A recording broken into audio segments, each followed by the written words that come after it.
Sam, welcome to the Uncut and Unfiltered podcast, my guy. How are you? As sweaty as I expected it to be.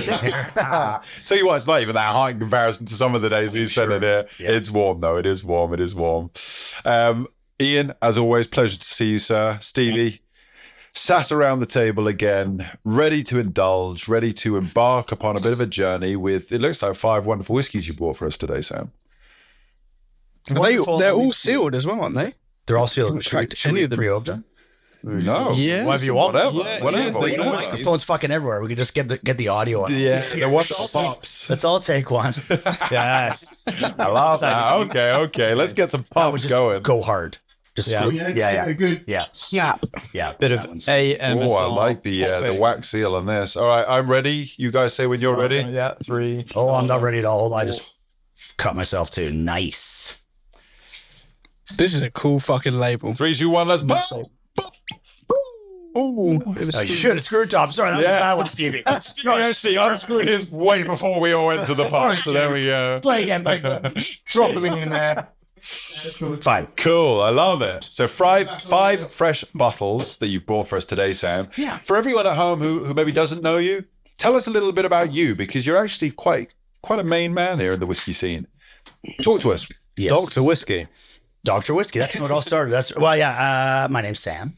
I'm from Toronto, Ontario, Canada. It's nice to meet you. Lovely to meet you, so sir. I am a whiskey lover. I fell in love with whiskey and drinking. Didn't really drink before I moved to Scotland. I moved to Edinburgh in 2002. Didn't know anybody, so I joined a whiskey club and a hockey team. The hockey team ended up being field hockey, so oops, I fucked that up.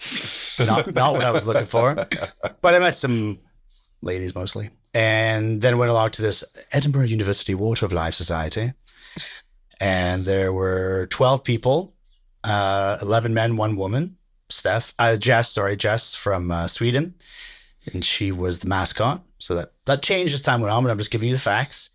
Sitting around talking about whiskey. And I thought Scotch was, I thought Scotch was Johnny Walker. It was that thing that tasted like cancer that I stole from my grandfather's. That smoky, that green bottle that was like, oh, it's definitely going to kill me.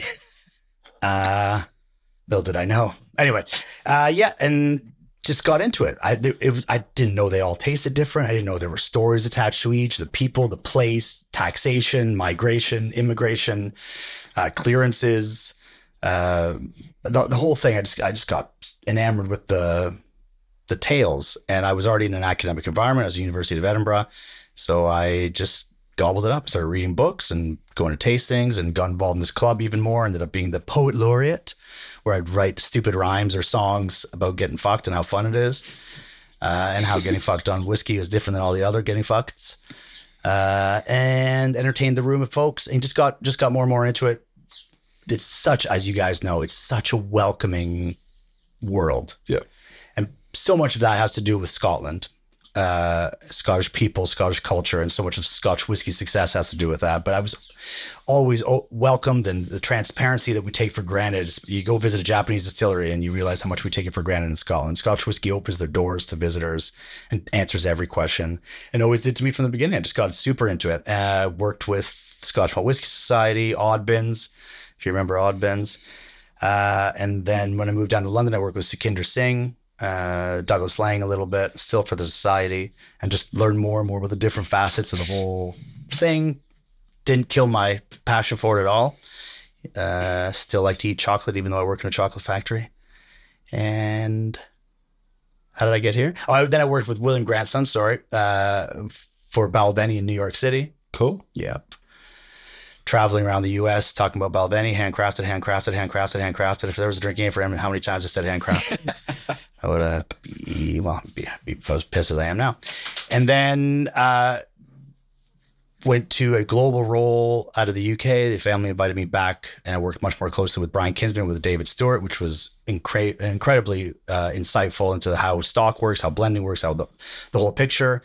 And then I was involved in a bunch of these high-end projects, as well as everyman projects, I guess you could say, for Balvenie, which was really amazing, and such an honor to work with David Stewart in those years. It was incredible. And then I was traveling a lot. I told myself I'm not going to do I'm not going to do this for more than 10 years. So I started calling around after a trip. I came home and there was a drawing on the table for my youngest daughter, now my middle daughter, by the time she was my youngest. And there was a picture of mom, sister, and sister at the park, and I wasn't there. So that sucked. I felt shitty. And I said, I got to get out of this traveling job. And I called friends around, and one that led somewhere that I was really excited about was with Master Malt, Adam Brands, with Ben and Justin, saying, we don't have something right now, but we might soon. And yeah, I started in March 2018 as head of whiskey, whatever the fuck that meant then, or what it means now, at Adam Brands. And that's what I still do. What a journey. Fucking hell. Jesus Christ. I feel like you have had more experience than I could ever dream of, the way you've just summed it up there. I mean, it sounds like you've packed so much into such a short space of time. I used to have hair though, Jake. So it was a long when that story started. Stevie had hair. Now the story itself took 20 minutes. Think how you feel living through it. Very good. Anyway, fuck. Yeah. I was so lucky, man. Everyone was always just like, yeah, come on up. Richard Patterson, yeah, come on to the center. Yeah, Jim Beveridge, yeah, come on, see us. And I took advantage of it, not in an arrogant way or anything, just like a naive, wide-eyed kid who loved. And I think that's what the whiskey industry is so open for, right? If you come at it with an arrogance, as you say, almost the Scottish culture can sniff that out a fucking mile away, right? This whole scene of London brokers and people taking advantage of their scene, get the fuck. They know exactly what you're about. But if you're coming at it with an air of like almost being completely mystified and just wanting to learn, like you said, that's exactly how I came at it from. And I feel in that way, our stories are just so run parallel everywhere. Everyone I speak to, everywhere I go, I feel like I'm welcomed. I feel like I'm learning. And I feel so lucky. And I think that that's what you've just hit on there more than anything. What a journey you've been able to be on. Really fucking cool. Now you're at Adam Brands and you've bought 5 whiskeys today. You said, obviously we kind of left it quite open. You could have brought a lot of different things, no doubt, whether it be from a passionate point of view from your end or some of the brands that you work with and create over at Adam and Master of Malt. You bought 5 whiskeys that you say you've kind of had a hand in, that you've almost sort of helped to create to some level. Talk us through that. Why these 5? Sure. I mean, it was wide open. So I was trying to think of different things. I listened to the podcast. So I've heard you go through, for example, talk about Boutique-y and Taste the Mom single cast stuff, both of which I'm involved in. Single cast, as you know, Jake, I think, or the story show, you blended things together. That I would count that as putting your fingerprint on that for sure bottling. For sure. Just finding a cool cask of Imperial, any old person with a nose can. Not that I'm diminishing that. You're lucky. There's a lot of variables no, to that. But absolutely. But I didn't feel like bringing that kind of thing because I'd rather have. Well, we said that in the single cast episode. That's the easy job, right? Yep. It sounds. You know what I mean? Not underselling it, but nature's already taken care of it. Exactly. And it's a miracle anyway. Yep. You're just humbly presenting something that somebody else has fucking created, ultimately. Yep. Yeah, which 100%. Essentially is what we do anyway. But trying to tie it up, put your fingerprint on it, fix it sometimes, which I want to talk about because I know you mentioned that in an episode I listened to probably a couple months ago. How you manage inventory, when you have stock that doesn't turn out well enough to be a single cask. For sure. What the fuck do you do with it? For sure. So that kind of shit, I thought some of these whiskeys could lead us into conversations about. So that's why I brought them. I brought our newest whiskey. We have a line of Boutique-y whiskeys. Finally, for so long, Boutique-y's been a 50 CL limited edition. Now we have a continuous line of 70 CL Boutique-ys, all with a Deer label. Scotch whiskey has always been marketed with Deer. So we had to do that. We have Deer from an 8-year-old Isla, 12-year-old Speyside, 18-year-old peated Highland, and a 30-year-old blended grain. 4th is this Canadian corn whiskey, which I wanted to bring you. Of course, it has a moose, not a deer. Very good. A blended Scotch whiskey, a fuck up that I'll tell you about, another fuck up that I'll tell you about that we owned, and another home experiment that my wife sort of inspired. Cool. Nice. Very cool. I love it. I think there's some great stories behind these, right? We need to find out more. Let's begin. Let's taste the moots. Start with drinking them. Let's start with the moots. Yeah. So this is a brand new line of whiskies to Adam. Is that right? Yeah. So Boutique-y Whisky Company. That Boutique-y Whisky Company is an independent bottle for 11 years. You are familiar with the illustrated labels by Emily Chappell. Oh, no, we're all good. We've all got one. I do. Apologies. You got a system, man. You guys are fucking professional. We know how to drink whiskey, trust me. And Boutique-y, always 50 CLs, always either single cast or really tiny outturn. Once they're gone, they're gone. Unrepeatables, cool. Special labels that are always there's always some nuance that will be the only label that looks particularly like that. And there's a time and place for that, and there's a scalability issue there. And since I got to Boutique-y, we've done a lot of cool shit that I'm really proud of. Boutique-y Records, Out of This World Whiskey Blend, World Whiskey Blend, Australian series, 2 of them. But I did always want to, from a stock perspective, find a way to crack that nut of how do you do something over and over again. It's really hard, and when you're an independent bottler. We aren't distillers, so yeah, I work with Adam Group, blah, blah. We don't have a distillery. We distill gin, but on a tiny scale. So we're subject to what the industry will give us, or what our friends will trade us, or what private customers want to sell to us, or the distilleries will relinquish to us, like we all are. So yeah, these 5 whiskeys, this is the Canadian one. I thought it was a good place to start. My whiskey life started in Canada, and this is a sort of a taste of home type of thing. I love the label. Yes. I'm a big fan of that. Love it. We want to keep it super simple and super obvious, because a lot of people say boutique. I don't even know what it is. It just, you can see, you can recognize it in the background. Yeah. You can't tell what it is. Okay, well, we're going to make it fucking clear. Canadian corn whiskey. Big old moose on it. Big old moose. And that's about all it says. ABV, the old 80 proof ABV. So it's 45.8. So this is 8 years old, 45.8. And will they continue always to be 8 years old and at that strength, or will they differ a little bit? It's really hard to say that, but Okay. This is built to be continuous. Gotcha. Yeah. Gotcha. So you never know when someone's going to turn off a tap. Yep. Contracts are being reneged on left and right across our industry, with a lot of pressure for export to India or unknown other variables that maybe we don't even privy to. So a lot, yeah. So I who knows? But no, this is great. This is a great friend of mine in Canada, who was very generous to supply us quite a lot of stock some years ago that we've used for a lot of different fun projects. That I've now sort of optimized the liquid into a way that I think I can keep doing that. And who designs the label? The same artist as Boutique-y? Yeah, yes. Yeah. It's Emily Chappell, Glasgow-based artist. And I love her artwork. Yeah, that's great. I love the artwork. Yeah. Love the artwork always. Yeah, I think it looks really, really cool. We've said before, I want more of a story to You want come a out comic the book. ranges. Yeah. I've heard That's not a judgment, though. That's just like, I love it so much that I Yeah. wish there was, because you guys are very good at hiding little Easter eggs, right?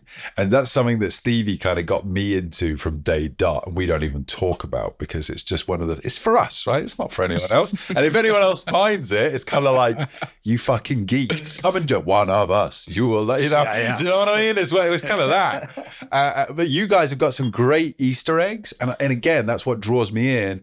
I've just sometimes felt that with a range of them, there's such great opportunity for storytelling that maybe doesn't always come through. But I've always loved the artwork. And so what's her name? Emily Chappell. Emily Chappell. Yeah. Really cool artwork. And she's a wonderful interpreter of ideas too. Because often we'll have a stupid brainstorm, me, Dave, and a few others, and we'll fart around, and then we'll say, oh, we should include those oat cakes that were on the table. And then let's add those little details. Or Aaron, what's his name? Ewan Mitchell. So Ewan Mitchell had a car accident. So let's put Ewan Mitchell on the, or whatever. And Ewan will know, his wife will know, no one else. That kind of, it's a bit of a vanity thing though. And I totally understand the frustration, because I was outside this company for the first 5 years, I guess, of its existence. And I love Boutique-y, love Darkness, love the guys at Mom.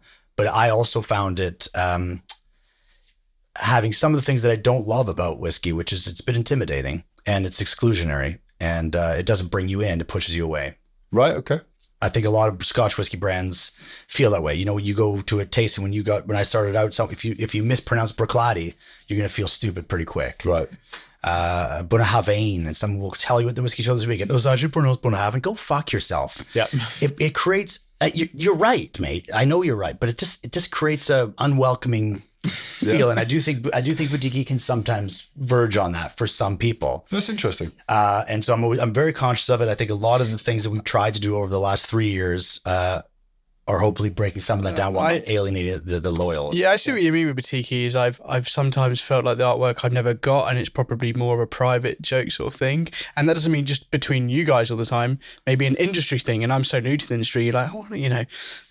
So it's easily overlooked. But now when you spot it, like Jake said, and when you get it, fucking haha. You know? Yeah, there's Island number 3. A good example is Island number 3, which we can't name the distillery, but we did the Lagavulin boat race on the label. Right.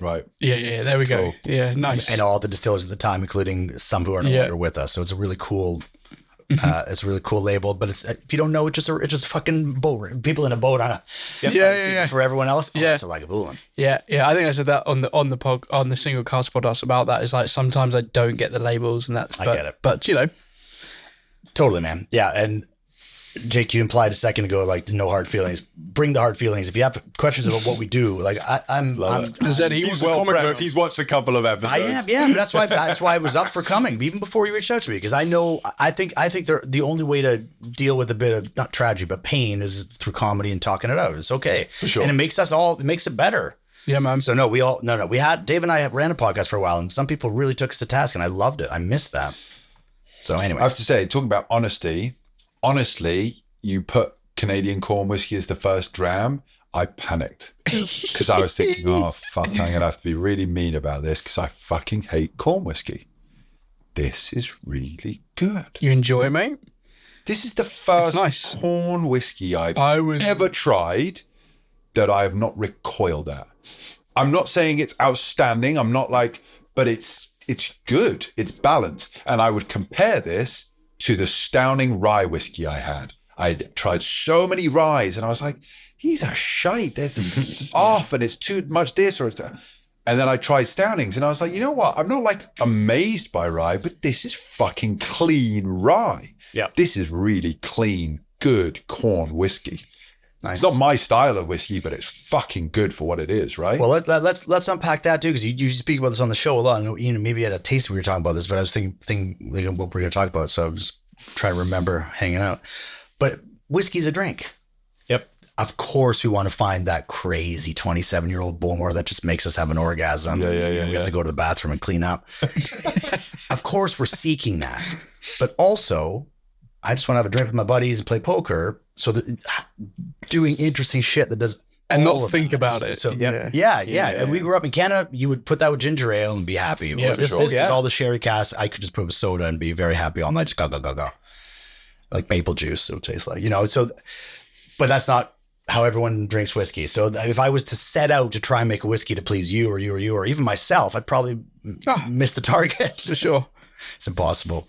So other than just trying to make something that makes someone go, I hate corn whiskey, but you got to try that, or whatever it is. Mm-hmm. That you got to try it. Impulse is very boutique-y. That's how boutique-y was built. Like, it's exactly that. It's a whiskey that you don't have to think about. It's enjoyable, and that you can have on a night, just playing cards or whatever, not have to sort of pick things out, just sip it back. It's nice and sweet. It has got this kind of like interesting kind of getting that kind of rubber balloon kind of note again on it. Yeah. Maybe it's because this is your glass for the Arons, but that corn comes through really nicely. It's not like a heavy sweetness that you get with like. And you said it's sherry whiskey matured as well.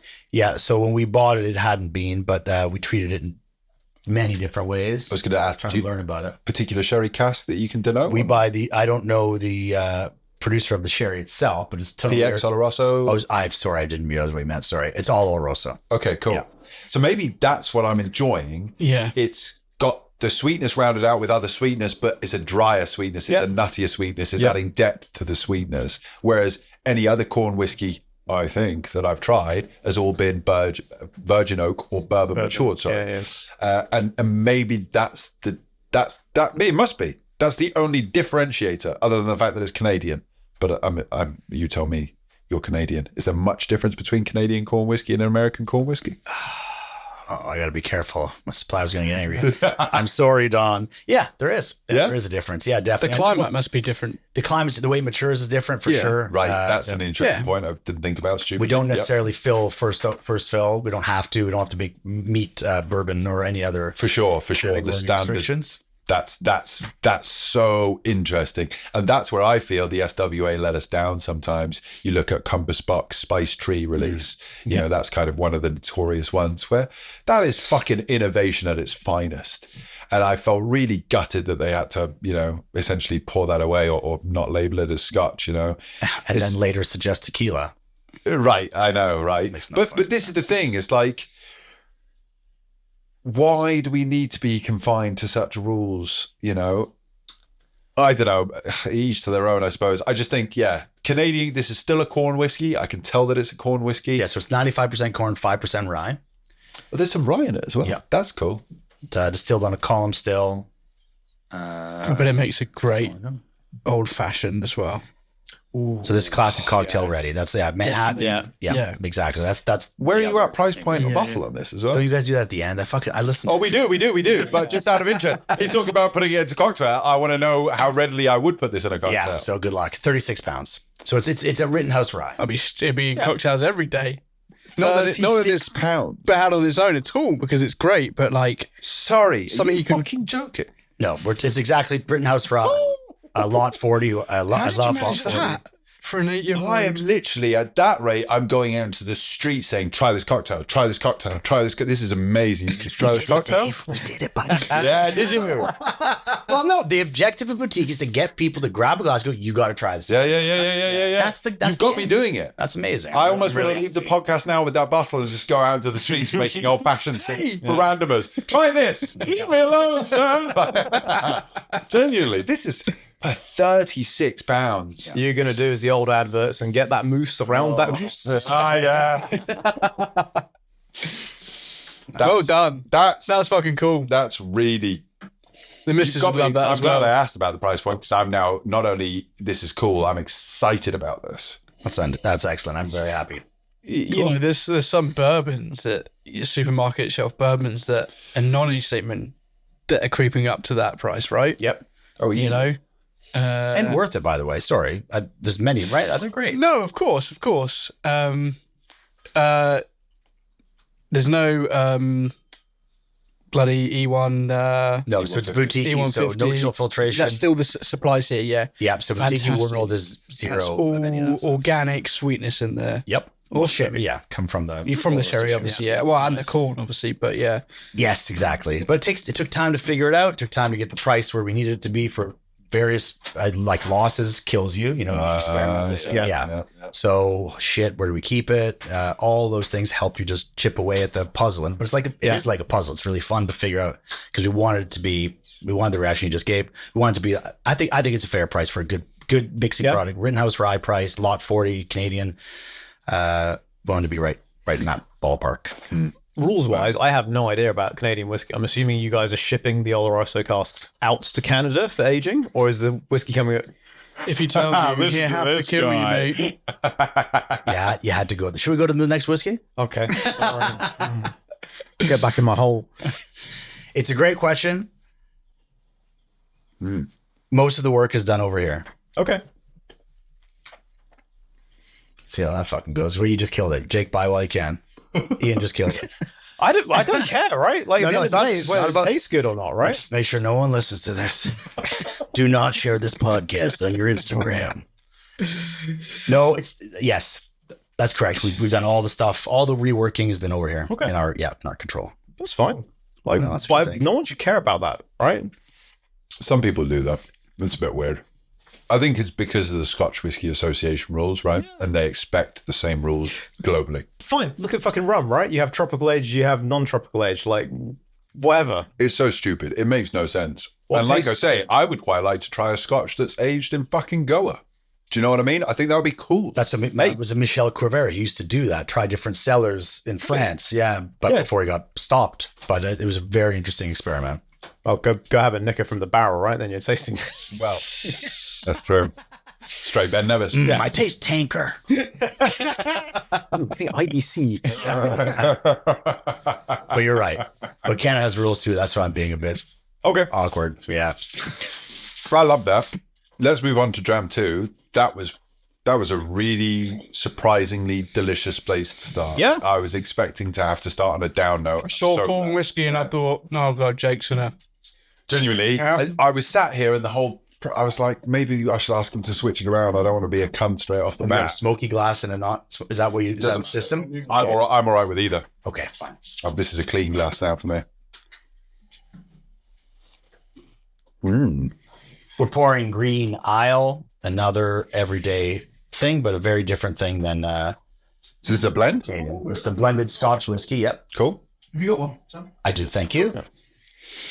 Blended Scotch whiskey. It's got all the deluxe, all the old school, sexy things about old school Scotch going on about it. And the idea was, to make an everyday blended Scotch that I love drinking. Johnny Walker, Old White Horse at auction. You put together all of the components of this, or it came part blended and you added other bits, or? So this is the first stock model controlled blend that we made. So where I knew we had this type of spirit, sherry Speyside. I knew we had 8-year-old, 10-year-old, and 30-year-old grain for other products. I bought to build other things. And so knew we could have those things in supply, because that's the other puzzle here, is doing something with a blend, is doing something consistently. And what else was in it? And then, so Isla and Speyside, sherried Speyside, those are the two ingredients that are key to this. It's sort of a white horse blend, like a Mackie blend, where you take South Shore Isla and mix it with Craigellachie. Too many words. Speyside distilleries that have worm tubs, because worm tubs make goodness. And then young grain and old grain. And I think that's it. There's one I sampled. Yes, yeah, exactly. And I'd sort of inspired, again, we'll speak about it later, but my wife loves Johnny Walker Black. It's a thing that she can reach for instead of that. That's sort of the inspiration of it. Okay. The name is quite literary. It comes from this, The Green Isle of the Great Deep by Neil Gunn, Scottish writer. It's a fantasy that talks about a whirlpool. There's this whole dystopian universe through a whirlpool off the west coast of Scotland. Which we know a whirlpool off the west coast of Scotland, off Isla. So we went with that name. Yeah, it's got a bunch of stupid shit written on it, because it's looking quite serious, but it's goofy as hell. Yep, that's it. Cool. What's the ABV on this one? This is flat 40. Doesn't taste like it. Yeah, wow, really? In a good way. Yeah, no, it's a grip. Yeah. It means that doesn't feel flat. No. Yeah. You just had a thin corn whiskey. So in context is everything. Yeah, absolutely. Just I'm not trying to undersell it, but that's cool to hear. Okay. So it's emulating that everywhere thing, and it's definitely looking to Isla. So it's an Isla driven thing. It was trying to make the smell on Isla when you come in from the rain with rubber boots and peat and coal. That's what we're trying to. You've got it. That's what I was trying to emulate, to take you to Isla without having to travel there. Was what Duncan peat fire in your living room as you sort of get your wellies off, having trodden through the peat fields. Yeah. And we've literally been there. Go on. We've literally been there, right? That's what I'm saying. Literally, I it kind of brings you back to that moment we were in front of that peat peat fire we had in the living room. That's literally, I shut my eyes. That's literally how I imagine. Raining outside, Literally, can picture it perfectly. Yeah.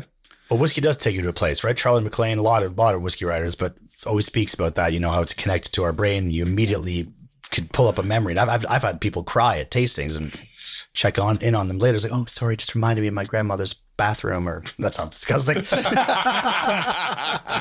Yeah. Grandmother's cooking. Let's say cooking. That's safe. That's safe. Yeah. There is quite a a specific smell of a grandmother's bathroom anyway, but it was the potpourri thing. Yeah. That's where I was going. Sure. It wasn't. It was innocent, I swear. Pre-flush. No, wait. Post-flush. Something.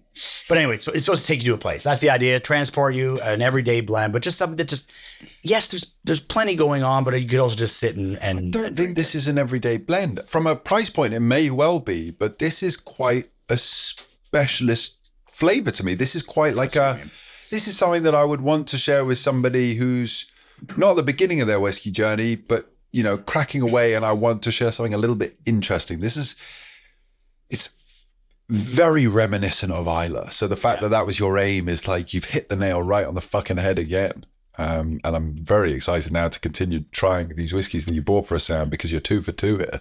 Boom. All right. But yeah, it's very particular. I wouldn't say it's an every man drink. It's not an everyday drinker, because I can imagine quite a few people not getting along with this if they don't know or don't like Isla. It's not going to be to everyone's taste. That's but true. Yeah. At the same time, like it would also be a great introduction. Like, just imagine like you've got some kind of party on a beach bonfire somewhere, right? Like just sharing this around with a few people, being like, hey, try this. Perfect.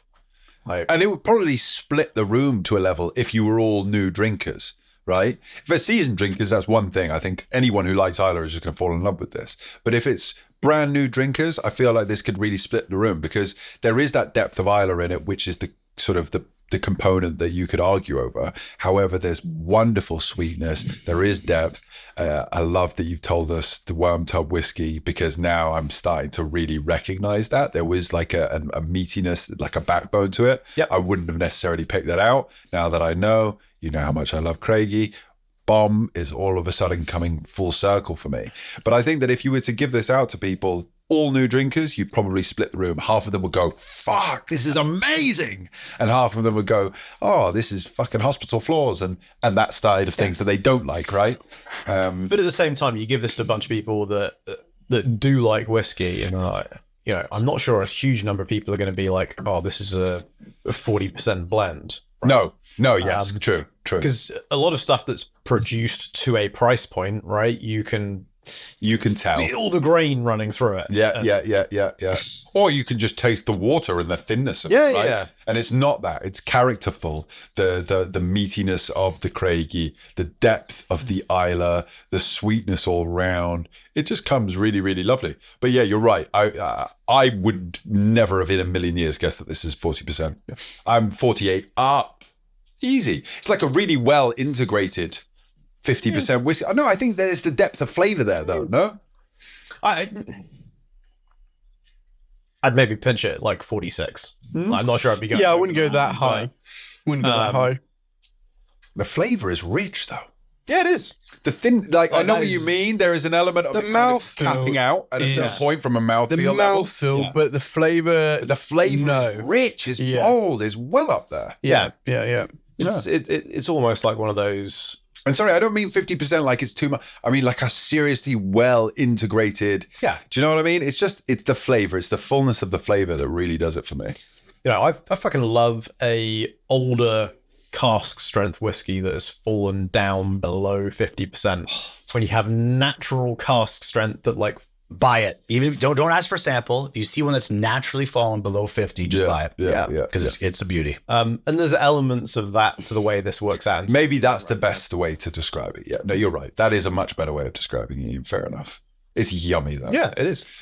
Delighted. Yeah, I hear what you're saying about every day too. It's so selfish sometimes. You forget that not everyone, first of all, likes whiskey. But for me, what I would tend to reach for, when you got your shelf for what do I feel like, and you don't want to think about it. So I often, a Highland Park 12 or Cutty Sark Prohibition or Johnny Walker Black in that instance for me. For sure. It's that. It feels that. It's got a bit of everything. It's going to keep me interested while I, come up with some stupid idea that's never going to go anywhere with a buddy of mine. And was there a reason, Sam, that you brought this down to 40%? Yeah, I'm trying to make it just price, trying to make it accessible and palate wise accessible to people. Yeah. Trying to please both worlds, exactly as you described. Someone who is engaged with whiskey, but to have that space on the shelf instead of Johnny Walker, or just to have that space for that every mood. Or I'm not sure where I am. I'll just start with like Green Island and see what I feel like tonight. And how much was this one? 30, 29.95. Okay. Green Isle. On that kind of nice old green bottle and kind of old blended style, I might admit that might be better than the blend that I bought off of auction for 30. Oh, the Black Oh, Rod. really? Do you reckon, mate? Was it Fuck vintage carpet cleaner was a note, off. wasn't it? Like, actually, you can Sam, this taste is an it episode without that has been out risking your yet. fucking life. But Ian bought a bottle of vintage carpet cleaner or something. We all needed penicillin shots. Were we doing like, kind of Top Gear style challenge, right? Of like, what can you get for 30 quid on auction? And these fools, Jake bought a cognac. Sorry, I also bought a Johnny Walker Black Label. Yeah, which you Awesome. could get for £22 on Awesome. Amazon.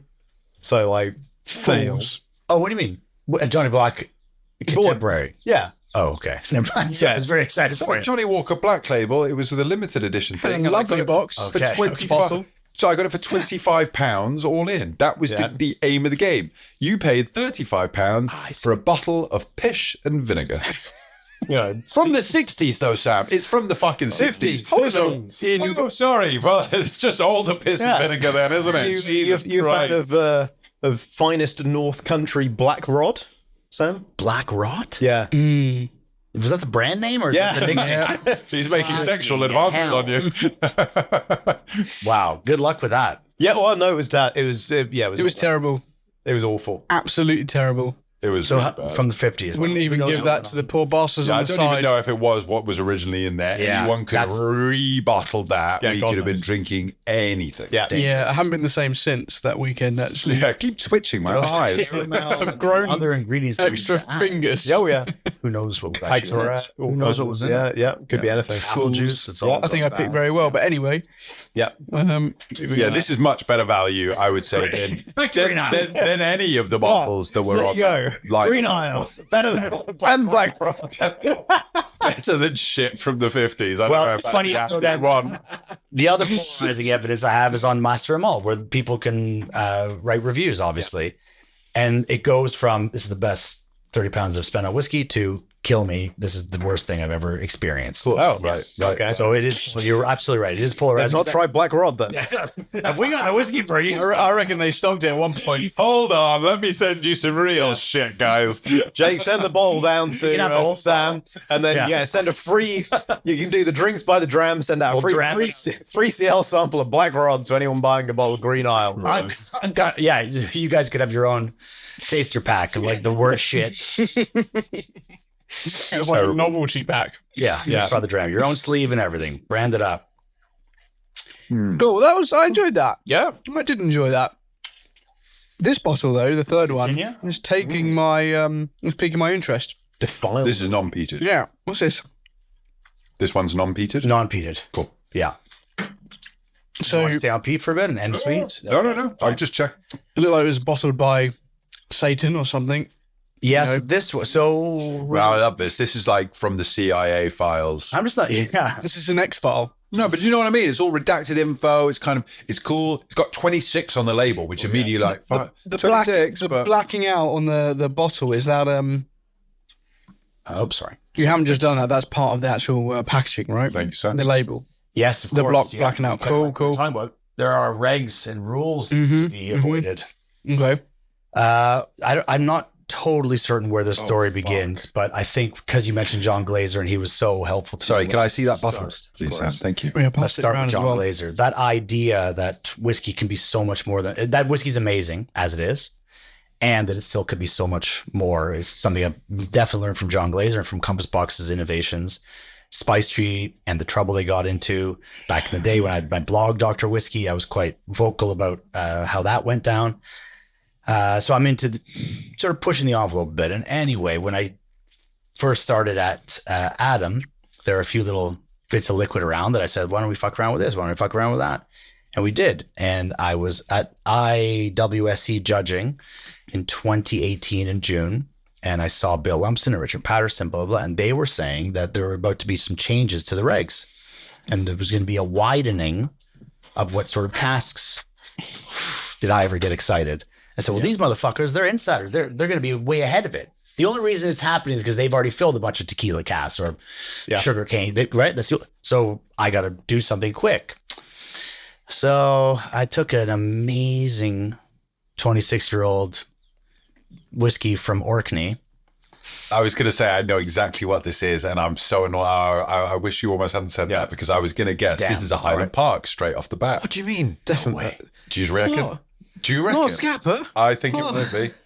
No, but you're already there. This is fucking delicious. Amazing. Just on the nose. Yeah, that's amazing. Okay, well, so all the DNA was perfect to begin with. I probably shouldn't have done anything, but we had a jerry can sitting at our site. We had to move it from at one side. We had to move it to another because a lot of my job when I got here was sort of tidying up all the different accounts that were holding For sure. random shit, which I'm sure you understand. Is it single cask? Yep. It is, yeah. Yeah. You don't Well, you can don't you get call it? two Yes, I guess it is. 26-year-old casks that easily, I don't think. Well, no, people not anymore. You guys talked about this. Mom on the website, and we get complaints of people on social media when I use mom that I've put into an octave, is that still a single cask? It was No. from one barrel. No. Right. Double matured. Yeah. So there's no rules around it, but No, there's not. You're right. All I want is to know what's happened. totally. Do you know what I mean? I don't really give a shit. I'm just being pedantic, but I like to know it's finished in an octave. Cool, that's double matured or whatever. Yes. You know? Switch in a minute. So this is Which is defilement. exactly what that says. Is that what it says on there? Yeah. Blank, blank, blank whiskey distilled at blank, blank distillery, aged 26 years, finished in a PX octave, previously used to hold maple syrup. I was going to say, there's something about maple syrup on there. What are we on Yeah. about? Yeah. So there's the punchline. PX holding the maple syrup. Do you know how long the maple syrup was in there? Ben Ellefson, who, sort of gave me the reins very bravely, but had been the innovator at Master Malt, Bathtub Gin, all the great things that company produced. But Boutique-y Darkness, were Moonshot Gin, were idea dumps that came from his brain. And he had been maturing maple syrup in PX for 2 years, probably by that point. And they were sticky and icky. And what are they even doing? Like I said, we were clearing out warehouses. We found all this disgusting stuff covered in fly, like full of colonies of everything. Love it. Got the maple syrup out. They were sitting there anyway. We're moving on the same pallet, jerry can stuff. Well, when they get to Edinburgh, let's put them together.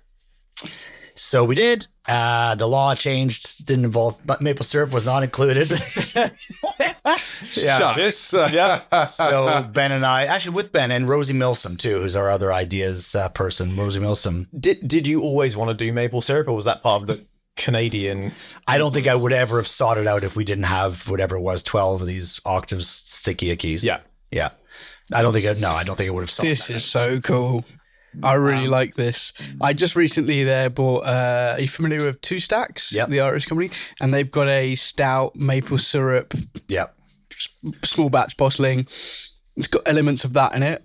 And Jesus, this is lovely. So just to be clear, I'm not sure if I ruined the whiskey. The whiskey started phenomenal. Like the 26-year-old, it was a fantastic. Of course it was. part. But you So- know what? That was a Your own brave little decision, stand- But we though, did, right? I know, well, or should have cost me my job because that's whatever it is, 350 pounds in LPA wasted. Yeah, You that's can't what I call mean, it like, HP it's a anymore. You risk. can't even call it Scotch whiskey anymore. That's why on defilement, everything's redacted just to keep it kosher, but to imply Yeah, that it was that thing that you wish it was. that's a risk. Big risk. Oh, And it was, and I paid made off. bigger stupid mistakes than that. It paid, yeah. Was it octaves or an octave? It's great. That was an octave. good. So there's still some more of the original spirit maturing somewhere? I Or another? think there's still a tiny amount that's in a jerry can, and I think that was left over from some that I used for our out of this world whiskey blend. Okay, cool. Yeah. So This is delicious. Where are you at price point on a bottle like this, though? That's It's what extremely expensive. Right. Because it has I to should have be. looked that up. it has to be in order to. It just- was the losses were crazy. right. The sugar, I don't know if it helped something or what. So and it was already 26-year-old Highland Park, bought in not bought now, it would be impossible.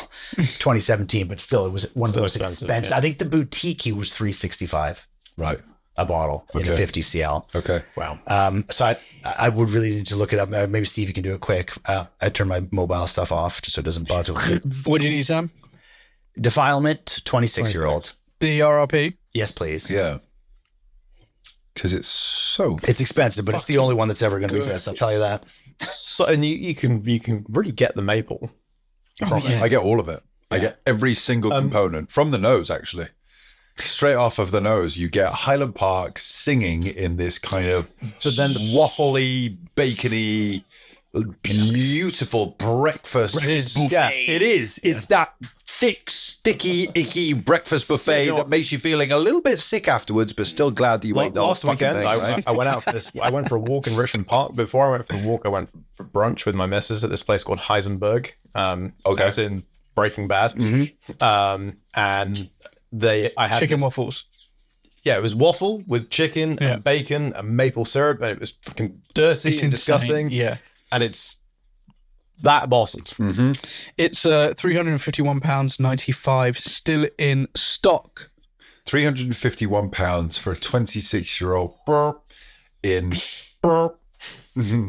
tasting fucking delicious, I may say. Yeah.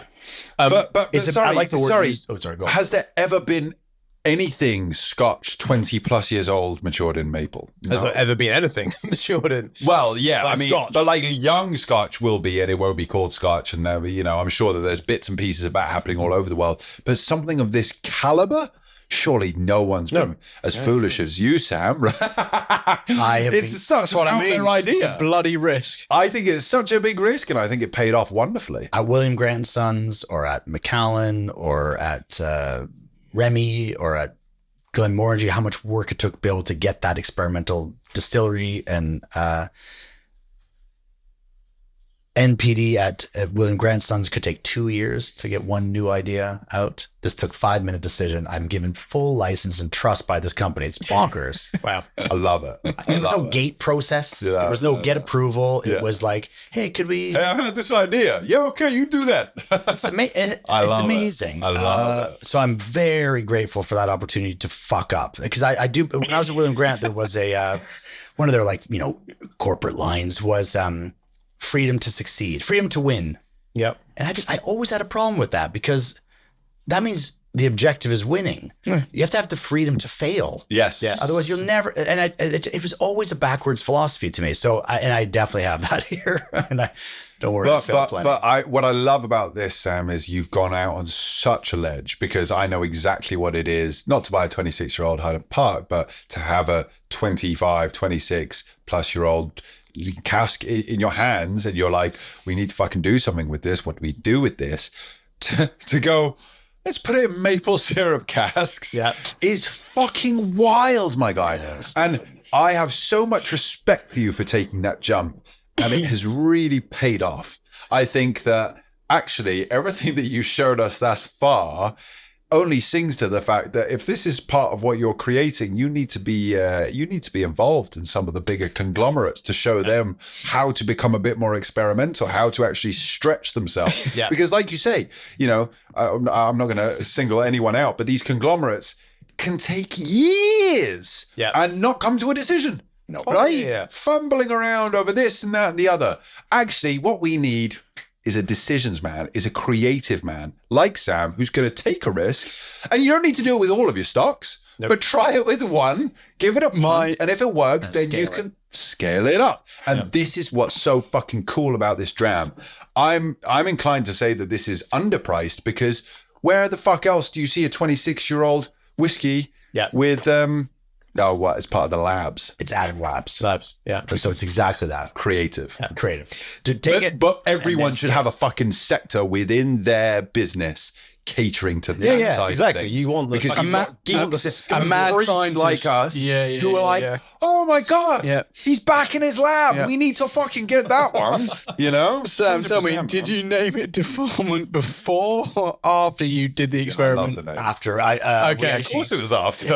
I mean, beforehand as well. It could have been. It could have been. Come on, that is a By the time Adam dirty Labs- experiment, right? By the time Adam Labs figured out that there was even an Adam Labs to sort of ideate and execute really quickly, I had already had several fuck ups. So we had a group of things we needed to get out somehow. Oh, wow. And turn into money. They really trust you that So then. we didn't went. they? I think there were 4 defilements when it came out. Okay. We still have one just sitting because I don't know how we're going to do that. Oh. The thing that I would like to see about this that I think would make it super, super fucking interesting is if you sell this bottle and then you sell it with 2 samples alongside. One, the original liquid, because you didn't use all of it. The other, a sample of the maple syrup. The holy and the unholy. Also, for you to fucking be able to like experiment a little bit with it as well and like fucking play around with the Maybe a little samples pack of alongside it. waffles that you can cook up next to it. No, I like it. I'm just growing on your idea, my guy. I want some waffles. I want some chicken. Send me a whole cook at home pack, Like the pack that you get, Dr. Utker or whatever, you just add water. That's fucking hilarious. Exactly. Old El Paso defilement. Exactly. Brilliant. Home kit. This is really yummy. It's great. Yeah, that would make like what's a fucking cool experiment like, and then the geeks I think would just go gather. wild, Yeah, right? no, 100%, man. You're absolutely spot on. Well, there is something for that before and after, isn't it? That geeks do love. And I bought Ben before I worked for Adam. Ben had some I'm gonna forget, reference series. I think he called it, a whole series of whiskeys that totally flopped because there weren't enough nerds ready to part with the cash. But the idea is there, right? Like, where if you can show someone a before and after. Ben had this thing. Yeah, it was reference series, and it was like the same whiskeys, 5 different ways maybe. With caramel, without, with filtration, without, all of that. It was really, it was a cool thing. Different casks. Yeah, reference series. But anyway, we're still sitting on tons of it if you want to buy some. It's always interesting. You think people would go wild for that. I remember, like, on a bit of a tangent, like Bunnahabhain, they did a series of Olorosos, like Warehouse Nines. I think they were different casks, but at different ages. They released them at the same time. Basically saying, these whiskeys all went into basically the same kind of casks at different ages. So you got like a 3, a 7, a 10, and like a 15, right? I think the younger ones were probably a bit on the expensive side. But the concept of doing that, amazing. I wish they'd done them as like 20 CLs rather than 70 CLs, because you were shelling out like £500. Who really wants to? It's a risk. Expensive. Yeah, that's why. That's why they started Boutique-y in 50. So that leap for something you've never tried before is a bit, less. But the Box Distillery, whatever they're called now, High Coast, they had a reference series that was like all their different spirit makes, I think. Yeah. So you could buy 10 CL like pretty box, 5 or 6 10 CLs of like the different, with the condenser on, with the steel condenser. Yeah, I think you're right. It needs to be those smaller entry sort of. It's got to be small, but it's got to be like fairly priced as well. Because I think the Lakes did something recently, like they did this like super fucking high end box of like 20 or 30 CL bottles. But again, it was like 1 to 7, like £400. Yeah. It's tough to get. It's tough to get. It was all the different sherry types. Was that the one you're talking about? Yeah, I think so. Yeah. I tell you what, they're fucking good. I don't know how expensive it was. It was a lot. Like I looked at it, it was like, oh. The liquid was fucking good. Yeah, I'm sure it is, right? How big are each? Because if you got 10 buddies, 50 centilitres a piece. Were they 50s? I thought they were smaller. I think they're smaller than that, than 20. I thought they were 20s. Yeah, but they were like Carl kind of whisky, rectangular type so even bottles. 20, you get 10 buddies. It's not terrible. Yeah. That's how this whiskey club in Edinburgh functioned. You'd pay I think £10 to be a member, and that made the kitty have funds. Yeah. And with that kitty plus the £5 you paid for a tasting, where you had 5 whiskeys, we could just keep buying 5 different bottles for the next tasting. For sure. Yeah. And First way to do it. For a tasting, great. Like, and I tell you what, actually, so you buy you 10 buddies. No, fucking hell. Yeah, but we get quite a few messages from people who are, it's particularly like outside of main cities, who are living in sort of slightly more remote areas. It's like, I don't really know how I get involved in whiskey. That's how you get involved in whiskey. You get a few friends, you all pitch in, and you start buying, you start drinking together. It is an expensive hobby if you are doing it completely solo. So I think we need more of that sort of thing.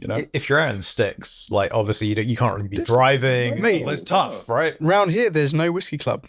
Even Guildford, Woking, like. What do you mean, mate? We're in the whiskey club. Well, this is our for everyone club. else, though. I know you're absolutely right. Yeah, but it's a shame to see. Yeah. Like if I want to go and join a whiskey club or go to a whiskey bar, gotta go to town. Yep. No, absolutely. But it is a shame. Sam, that has blown me away, mate.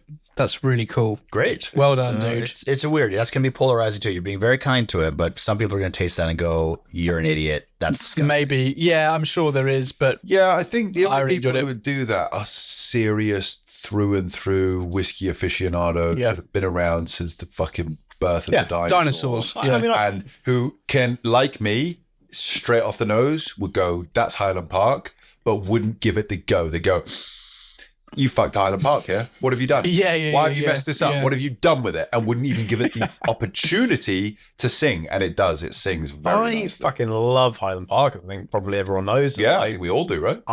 My life has been bettered by trying this. Like, it's so interesting. Like, yes, I agree. No, it sounds so stupid to say that. My life is better now that I've tried this whiskey. I agree, though. And that is why I would say, you say, "Oh, this is quite expensive, Sam." I would actually say, is it? Well, show me another one. a single Show me a price comparison. Exactly. do you want to reach into my bag, Stevie? Zero whiskey? Yeah, hang on. Genuine? Get the full one. Oh, is it a proper price comparison? Yeah. What we got here? 1995 Highland Park. What was the bottle though? That's 27. Oh, Has that we been get finished 1 in year. a maple syrup cask? No. No. How much was That's this? what I mean, mate, yeah. How much That's was what I'm this? saying.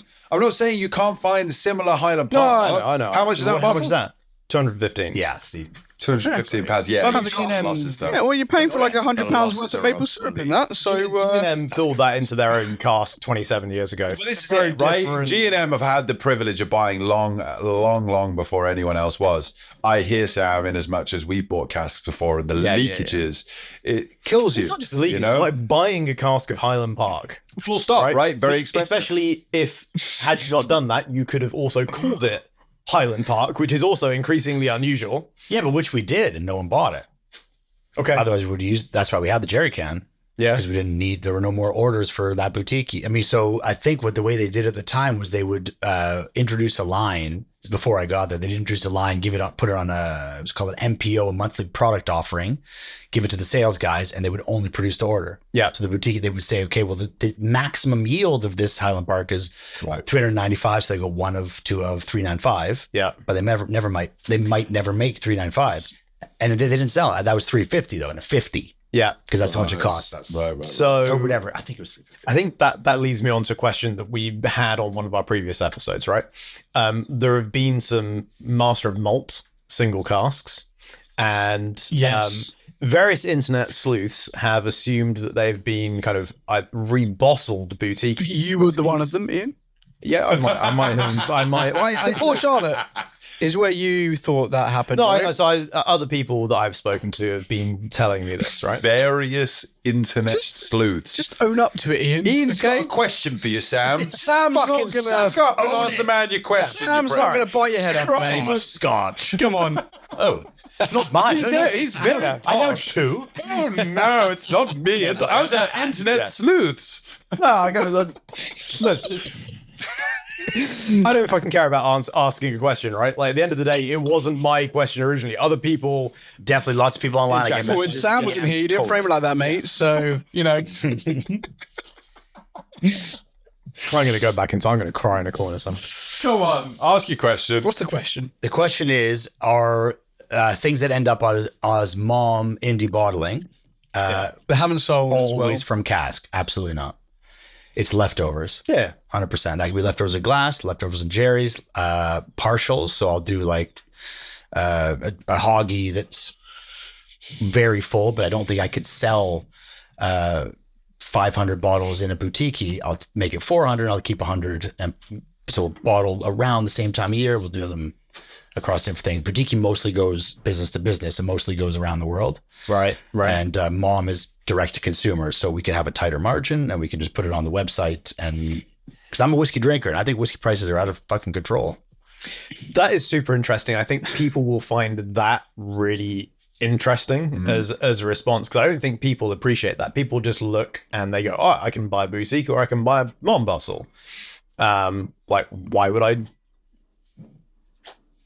choose between them? Like, what's the difference? And like, the fact that it's going B2B and it's going around the world, and that's the reason for it. The world wants it, which is great. But as a whiskey drinker in the UK, I'd rather spend $49.95 on it. For sure. Yeah. I'm totally gonna get fired. Please don't fire Sam. No. But we recognize that. But I think that is a really important point. I think as a whiskey drinker, I certainly didn't ever think about that. That when the Whiskey Exchange when I was a big fan, I used to work at the Whiskey Exchange, but a customer first, Master Malt, when they put some of their own things only on their website, Boutique used to only be on the website. Yeah. And it would be an 18-year-old Glenelgan for £35. Yes, it's in a 50, but damn, that's amazing.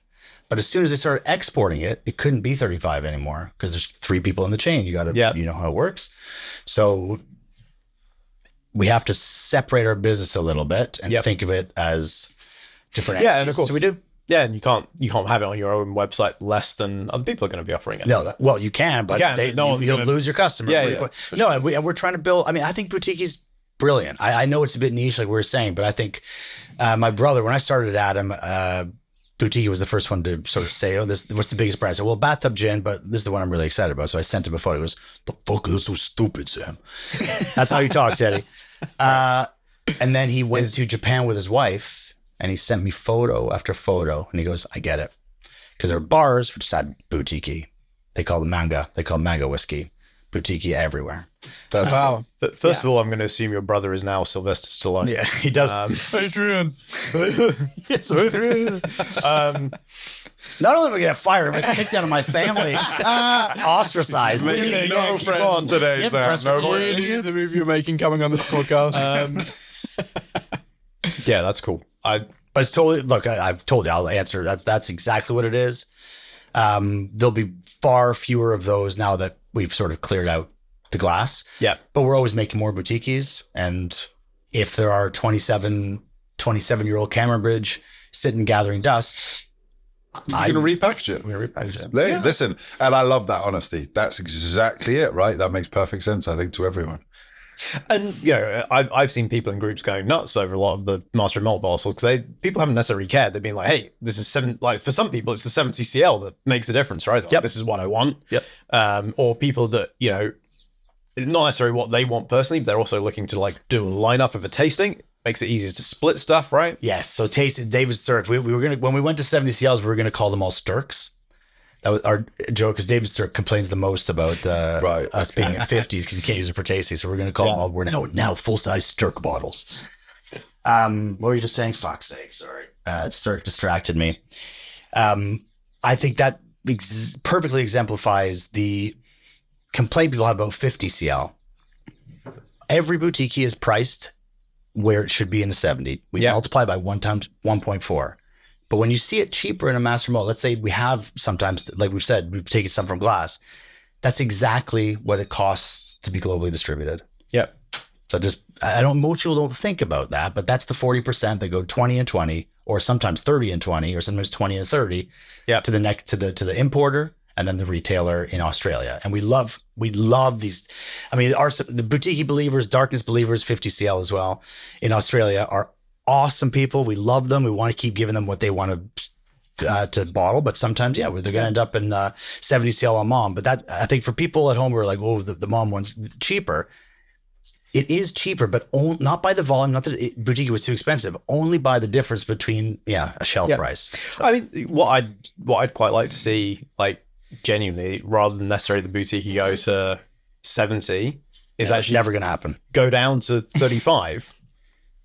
So we did 375s in America because we thought that might be cool. And again, it's about the philosophy came from Ben at the beginning saying, if we've only got this leaky cask that someone gave us, because at the beginning they were desperate, they were bottom feeders, so they could get this leaky thing and there'd only be 100 liters in it. So we can release whatever that'd be, if my math sucks, 160 or 200. If 200 people could get it, it can be a bit cheaper. It means there's a bigger chance they're going to go for it. And you can share that thing more around. And that was philosophy, share and enjoy. John Glazer taught all of us nerds that. So it's share and enjoy. So the 50 CL was about that. Since I've been here, it's always been met. We always benchmark against a 70, what we would do in a 70. I get it. And it's not even necessarily the maths. I think it's the fact that there's a bunch of interesting drams, and be able to try more of them, right? Oh, fuck, man. Yep. So, we do these series now. We've talked about if we did the series 20 in 200s. Yeah. As a whole set. Like the movie set. Yeah. Exactly. I love the Love videos it. that you guys did. That labels was so good. Yeah. Cinema series. Yeah. That was ridiculous. It was a fun afternoon though. The MGM one with Dave as the lion. Yeah, that one had to be released last because that was just. When I spoke to Dave about it, he was I don't even watch films. I didn't know what I was doing for an afternoon. Someone just dragged me into a room and put some costumes. Was you guys? You had like a Shining parody as well. Was that you? We had part it, but it was it was a Shining parody. Yeah. Yes. So parody. So Yeah. And on the trikes on the twins. Yeah. So then he and I were the twins in the corner. Also. Dram hard. And it was They Live, or was it so They Lie was the kind of nod to the whole cast investment thing. That was. Have you ever seen They Live though? Of course, yeah, man. It's one of the greatest. Of course. It's got one of the best 20-minute fight scenes in. Yeah. And it was the premise is visionary. Think about it. Look around now. They were way ahead. Oh, of course. So clever. Of course, it's stupid, dumb, but fun. It's great. Yeah. So it was a dumb movie, but so we just spun it, and Dave didn't know any movies, but we spun it to be about. Cask investment guarantees 500% return. Yeah. All right, we're moving on. Moving on, to the what we're now on burnt ends. Burnt oak. Well, sorry, Burnt Ends is the 30-pound in a 50 blend that I had this idea of. I do a barbecue for the kids every Friday night, and I like sipping a whiskey while I'm doing that. And usually it's bourbon, but I always sort of crave smoke. Jim Beam used to make a thing called Kentucky Dram, I think it was called, and it was Islay whiskey, or at least peated whiskey mixed with, I guess, Jim Beam. So that idea came to make something that looks like it's in a package of barbecue sauce, and is a mixture of Tennessee rye and Islay whiskey. And It does look very like the, is it Bullseye? What was the... Oh, yeah, totally. That barbecue sauce. Yeah, exactly. It looks like that. So that was some years ago. That was an idea. We did it. It's done really, really well, Burnt Ends. And then we did a few other small things based on leftovers. So this was leftover 24-year-old Heaven Hill, 24-year-old bourbon sold as a boutique that we had left over. You may see the 24-year-old bourbon mixed with the 25-year-old Islay. So it's 24-year-old age statement, but a mixture of smoke. And what's the Why the fuck would you do this? What's What's the point? What are you doing? How are you? What's what's the blending wise? What's the percentage? 50-50. Really? Yeah. Wow. Okay. Yeah, 47.8. Oh. 47.8, that's David Stewart. So I used to work for Balvenie. Of course. Yeah. Can So you give us an area of single either barrel, without that's right. giving it away too blatantly? So no evidence on the cask, no evidence on the paperwork. I was on Islay when we launched a product called Grey Seal, Grace Isle. It's spelled like part of the Aerolite Lindsay range, a 25-year-old Islay whiskey called Grey Seal. The pun is intended. And I did a little launch thing for Aerolite on the island. I gave it to John Campbell when he used to work at Lefroy. I gave it to Mickey Heads. I gave it to Jim McEwen that week on Islay, and they all said Lefroy. So I wouldn't dare. I think Dave for a long time we thought it was an Ardbeg because of the style, Right. but no one knows the inventory probably better than those guys. And back then, the way those guys do it, they say Lefroy. So let's say South Shore. But I don't know. I honestly don't know. We don't know. That's why we made that product called Grey Seal, because we couldn't name it anyway. And then, there was whatever it was, 24 bulk liters of each of those products left. And God, fucking Nothing. Yeah. nut. no, there's not, I think there's, whatever I said, 100 bottles, 90 bottles. See, when you said... Go I was on. going to say that when the Grey Seal came out, because was that the same stock? Same stock, yeah. Yeah. So I remember again a bunch of internet sleuths, not me. I'm not, because I can't remember if I ever tried it or not. Went around saying they all thought that was Bemore from people tasting it. I think to start with, and I think then that's Fiona McLeod. was that okay? Yeah, it's the 33-year-old, and they would definitely be right. That's why it's Okay. delicate female name, FWP, also related to the same Yeah, the same literary, same range as line. that, same Okay. literary series, sort of. Yeah, Fiona McLeod was a pseudonym that a Scottish writer used to write as a woman, which was pretty progressive at the time. And that was definitely Bowmore. You could tell because you're getting all the perfume. Perfume. Yeah. Okay. I thought it was a balance. Some people did not. I would not have bottled if I thought it was full on horror, saloon or whatever it's called, whorehouse.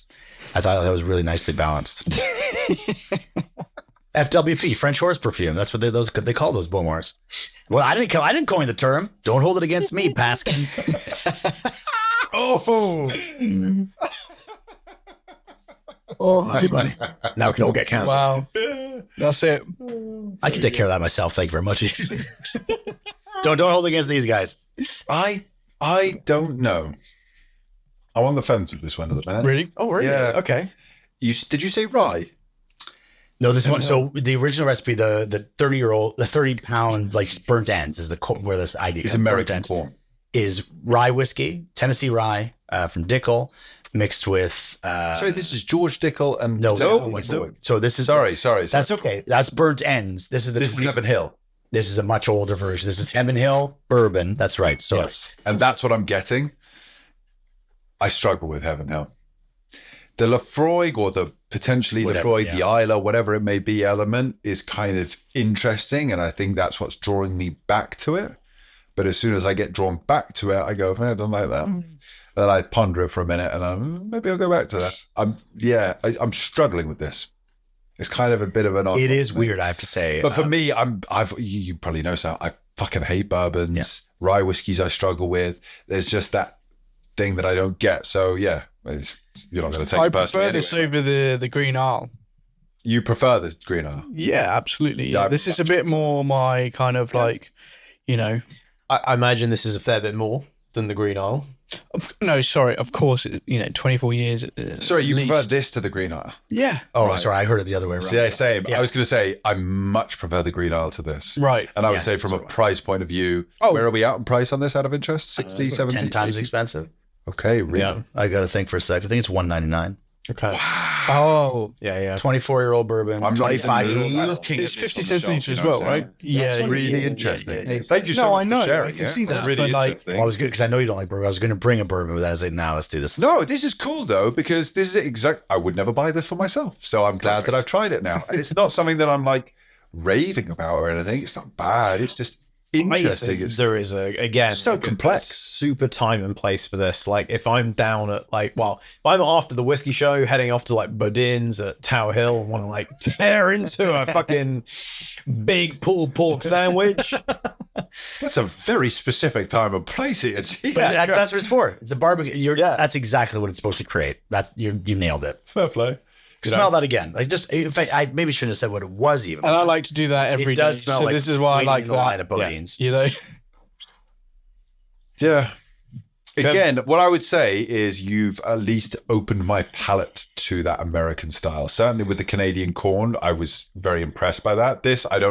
I'm not loving it, but it's interesting. It's something that is stretching my palate. I think at that least. it's been tempered by the Lefroy you get it. Yeah, right? 100%. And I think that that's crazy, the only though? thing that's kind of keeping me in field. It's weird though. And you would imagine that would be The other way around. the other way around, right? Yeah.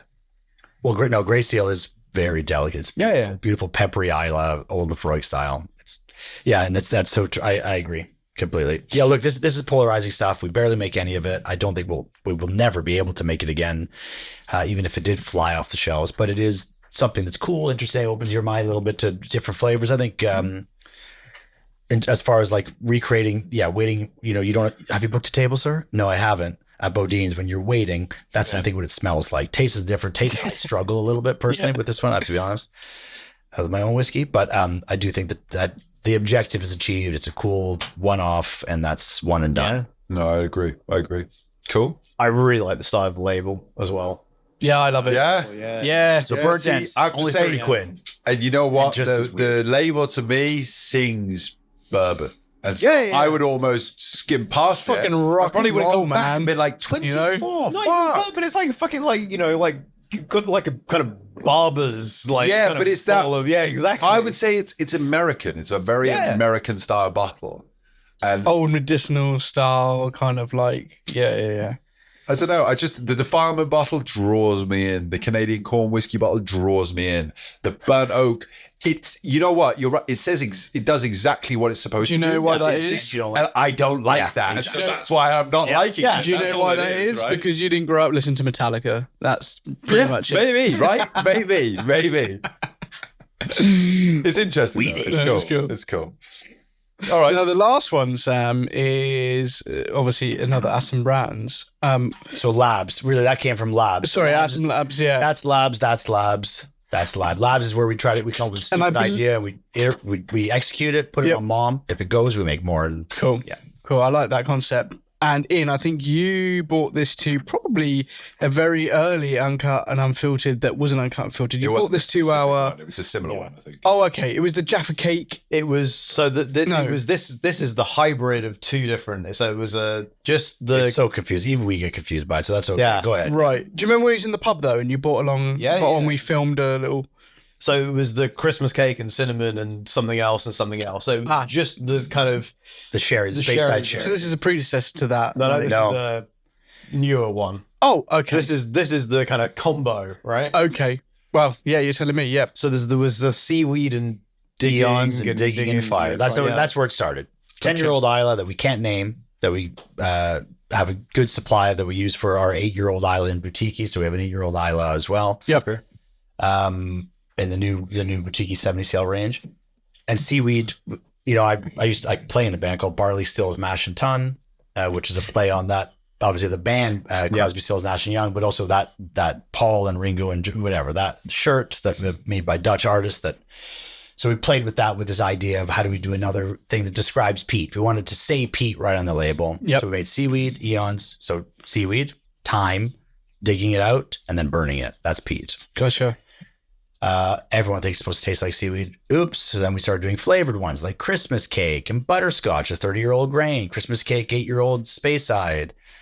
And then we said, why don't we put this one with that one? Why don't we put that one with this one? I can't even keep track. I think there's probably 20 iterations of it now. Right. But this was one that started that thinking, because my wife loves the seaweed. My wife's Norwegian. She grew up on salt licorice and like fucked up candy. It's not for everyone. No, that's the good shit though. No, and my eldest daughter. You know what licorice fan? Salty licorice? No. So then hopefully you'll love this. Come on. She loves Isla whiskey much more than I do. You heard me adding sugar to my fucking strawberries early. Do you think I like fucking licorice? Well, No. Do you really summer strawberry? You still add sugar? How But isn't it? ridiculous is that? I know, but Sugar sugar and and sugar. tradition. It's not even the taste, is it? Yeah. That's just how you grow up doing it. I know. I also frown at that. Anyway, nonetheless, and also béarnaise on a steak. If the steak is good, keep that sauce the fuck away. Straight up. I have to say, I don't like mayonnaise sauce. No, full stop. But It's terrible. Seaweed and eons and digging a fire. But let's put. And so I think it happened that she didn't know what sort of mood she was at. When we were sitting drinking, watching some crap on TV when you have 30 minutes when the kids are in bed and you have each other for a bit. And so she poured seaweed. There was it's like she fan helvete, which is swearing in Norwegian. And he said devil in hell, which doesn't sound that bad when you say it in English, but it's the worst. It's one of the worst. that sounds like a burnt oak label should have gone on that, you know? There's another note to take. Like- Yeah, I'll write that down in a sec. So it sounds like your wife makes a lot of kind of like She's my drinking partner. I've got kids. kind of the decisions that kind of go into Or inspires them. Yeah, definitely. inspires the bottles that you release. That's cool. I like that. Yeah, my life is, we share a life. Yeah, no, for sure. But totally. But then it spills over into your work and then hits the shelf. That's cool. I like that. Definitely. Yeah, we don't put that on a label yet, but maybe we will. Seaweed and eons and Christmas cake. And then so she's like, maybe, which one, Sam? And she grabbed the Christmas cake and dumped that in, and it was wicked, I thought. That's cool. So that's what we drink around the house for a while. We just would go, and then we just made it. Made it, yeah, cool. Is there a cask strength version of this as well? Not this one. Not this one. So that's the strength that the two products end up as. Yeah. So I think it's one of them's 48 maybe, and one of them's 40, I guess, with 43.8. And the cask strength is only on seaweed. So Just the seaweed and digging. Seaweed and digging. Yeah. 18-year-old, 17-year-old, seaweed and digging also have cask strength versions, I think now. It's endless, man. Because there's one of the, I think, cask strength ones that someone recommended to me like relatively recently, but I haven't had the chance to try it yet. The regular seaweed's at 40% with caramel color, so that might not be to. No, it was definitely a higher strength one that was. So do recommended to me. just the regular seaweed at high strength. Yeah, Okay. It's wicked. Yeah. You, sir? Thank you very much. So seaweed, eons, Christmas cake, and cinnamon. Mashup. Nice. It was the first of the mashups. And now, so then we do a maple syrup one. We do a Canadian whiskey one. I Maple syrup, love and this, that, and then we and the butterscotch. So now we have one that's all four, which is basically a world blend. But I love that this was born from you and your missus pouring 2 bottles of whiskey into the same glass. Exactly. Because the balance of that, as it stands, is fucking exceptional. You And it wouldn't have tastes dreamt nice. that was born in your living room. You just wouldn't. That's really good. I used to give, John Hansel was the editor of the Malt Advocate magazine, and he used to say a lot of stuff online back when I was doing Dr. Whiskey about, you should be at home and make your own blends. And I, admittedly, as a younger man, have a hard time with that. I'd be like, oh my God, but I'm a purist. How dare you do that? Jim Beveridge he chose that, or Maureen Robinson or Carolyn Dewar decided to use that. Don't do that. And I was so precious about it. For sure. But I do it at home all the time now. Yeah, so John, I'm sorry. We had online spats. 12 years ago, probably. I do apologize because I take it back because I do it all the time. And I recommend anyone at home do that. If you pour something, It's a fantastic way to start exploring flavors. totally. Yeah. Or like, hey, fuck Hay Club. Oh yeah, try Hay Club with 1 drop of Lefroy. It's the best. It's amazing. Really? It lifts the whole thing up. Wow. Or use some mayonnaise like Craig Alec or Ben Rinnes, some worm tub whiskey, and that just makes the tomato touch the ham. Makes egg palatable, right? Wow. You need butter in between the bread, but yeah, For sure. a few drops of something powerful in something you don't like can really raise it, especially grain, I find. Yeah. I mean, I guess as well, I also don't be afraid to fuck up. Like we've talked about a bunch of fuck ups, right? Yeah, that's right. And I think, I've said this on the podcast, I'm shit adding water. I'm inconsistent doing it. I prefer to have something at a strength that I like to drink. Once you get above kind of 59, 60, I start to be like, yeah, and this needs a bit of water. And then like one day I'm like, another day I'm like, oh, it just tastes completely different now. Like, I know your mood and everything else changes. But this becomes like work. Yeah. Now, I think this is where we got to when it came to the fucking corn whiskey as well, right? Like, sometimes you want to be sitting down with a movie or with your partner and you don't want to have to fucking think about it. You don't want to have to sit there and worry about tasting notes and scratching your head about shit. Like, I definitely don't want to be worried about adding water to stuff. Like, that's why that's perfect. And you've done the job for us here with the blending. Yeah, that's nice. Yeah, I mean, I think thanks. That is also the intention with something like this is that it's not that there's nothing to think about in there, but you don't. No. It's not demanding anything of you. It's ticking Precisely, the box of sweet and smoke. Yeah. Sorry, that's a much better way of putting it. You can go back. No, you put it brilliantly. That's the objective. Most of what I make is to be drunk, not to be mulled over and fucking write tasting notes about. Which is fine if that's what you're doing right now and you're drinking along with us. Thank you so much. There will be a We love and there will be appreciate a you. master malt code. I think we're working on that. Hey, look, I mean, people will sit there and they'll ask me about tasting notes and stuff. But again, I've stopped and have done for a long time putting a score against something because everyone tastes differently. Everyone has different things they look for, right? And like I said, like I will taste something differently on one day to another day, right? Definitely. So here's what I find whenever I'm tasting it, blah, blah, blah. You might be interested, you might not be interested. It is interesting. Like 9 times out of 10, when I reach for a whiskey at home, I feel myself sitting there and trying to, and it becomes quite tiring, actually. Even the motion of going for a whiskey at home. You know what I mean? Yes. And as you say, like bottles that you can just pick up, pour, just actually pay attention to whatever else you're doing, rather than be like, oh, well, what do I want? Or do I want that? And what am I tasting? Like, it does become quite exhausting. I mean, it must be fucking exhausting to be Surge. Like, Well, yeah. what is the difference between 91 and 92 points? I do. I've spoken this. At 1 point, I'd say. Yeah. Objectively. We need the bullet bumps. Get the symbols out. Thanks so much. I'm here all week. But at what point does it take the fun out of it? Yes. Yeah, no. Because This is so it. it's a visceral, of course. It's a scoring and evaluative, of course. But it is a emotional, physical, physiological thing that brings. Like I told you the story of how I got into whiskey, but I didn't think I was going to like it at all that night, and I floated home. I was legless. I wasn't hammered, but not that's that type of legless. But I felt clarity. That what the drink did to me was incredible.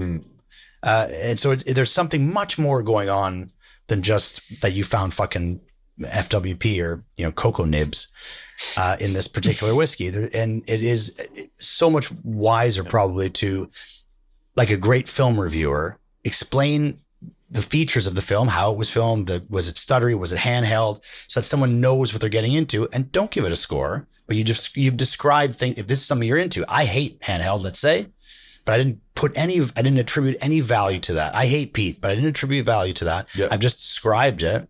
Yep. Please go I think explore. that's so true. And there's so many YouTubers now. And, obviously you talk about someone like Serge who's been doing this a long time. And it's just, wow. I mean, but then you look at YouTubers and I think that's people who are getting into it now and thinking, right, I want to start a little scene. That's fucking awesome. Good for you. Big ups. But I think that's a really good point. Maybe we shouldn't be assigning values to things, but talking through them. Because by doing that, first of all, you're giving your audience a hell of a lot more information. Yeah. At the same time, you're sharpening your own tool because you're able to actually, explain and talk through the different flavors, the processes, whatever it may be. But also, you're not going to be pigeonholing yourself because very quickly, for me, for example, I like sherried whiskeys. I like peated whiskeys and wines. I may not like corn whiskeys. And so very quickly I can go, oh, I try this corn whiskey. I hate this about this corn whiskey. And then all of a sudden I'm just reaffirming that again and again and again and again and never giving corn whiskey that opportunity. Whereas exactly like you say, Sam, well, actually, the process here is this. I'm not sure I'm fully getting behind it, but it's interesting because of that. I'm moving on. And then next time you haven't kind of written over that in your mind. It's not a pre-decided thing of, I'm obviously going to fucking hate that because it's this, that, and the other. You leave yourself a lot more open. Yeah. So I think, you've hit the nail on the head there, Sam. I think that's beautifully said. I think distilleries are increasingly looking to stories, and that's great. And some of those stories are interesting. They're not always going to hit home for everyone. We had the chat about the special releases a couple of episodes ago. What I like about these is they're kind of taking you on a story that is more about the time and the place rather than the cask, because it's not your, as you said before, it's not your cask. Like, you're looking at what you've done to the whiskey and how you make it kind of sing with your own story, but that story is then kind of about a flavor profile. And I guess it's about your occasion, like when you're actually executing the consumption of the thing. Yes. But I think Jake just nailed. If you're our content creator in the whiskey world, I think that was great advice. We nailed it, guys. We're the best.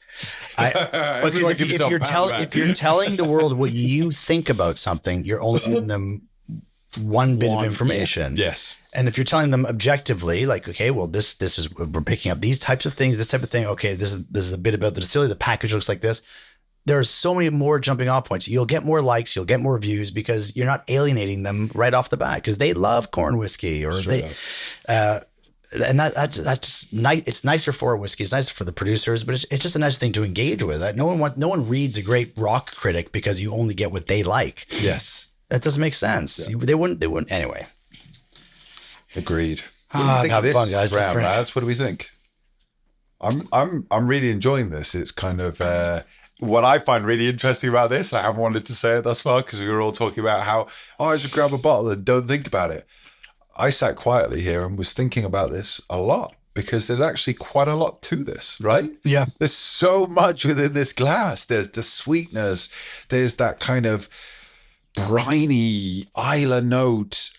Almost, it's not, but it's kind of verging on almost kippery for me at parts, which is kind of this off note, which I wasn't quite behind, but then the sweetness just powering through and through. I fucking love this because it's stretching. It's like weird in places, it's not perfect. I think that's how I would submit. It's like beauty in the imperfection here, right? Absolutely. What does this retail at, Sam? 34 pounds, I think. Oh, fuck off. What? 34 pounds. How do you guys make low risk for not loving it? Yeah. but I think so. I need to check. Now you're making me nervous. I think it's cheap. I think it's 34. Sure. Yeah. Sure. It should be around there. No one holds Sam to that, but yeah. Let's face it. I'd rather have something be interesting and a little bit rough around the edges. Not that is, but like definitely be. No, it is that. It definitely is that, and that's what intrigues me to it. Yeah, straight up. That's what intrigues me as well. It's it's imperfect. It's rough around the edges. It's cool. There's a couple of different things going on. It's pulling you in two different directions, but it's well balanced. It's holding itself together as itself. Yeah. I think it's cool. I think it's very, very cool. What a roundup.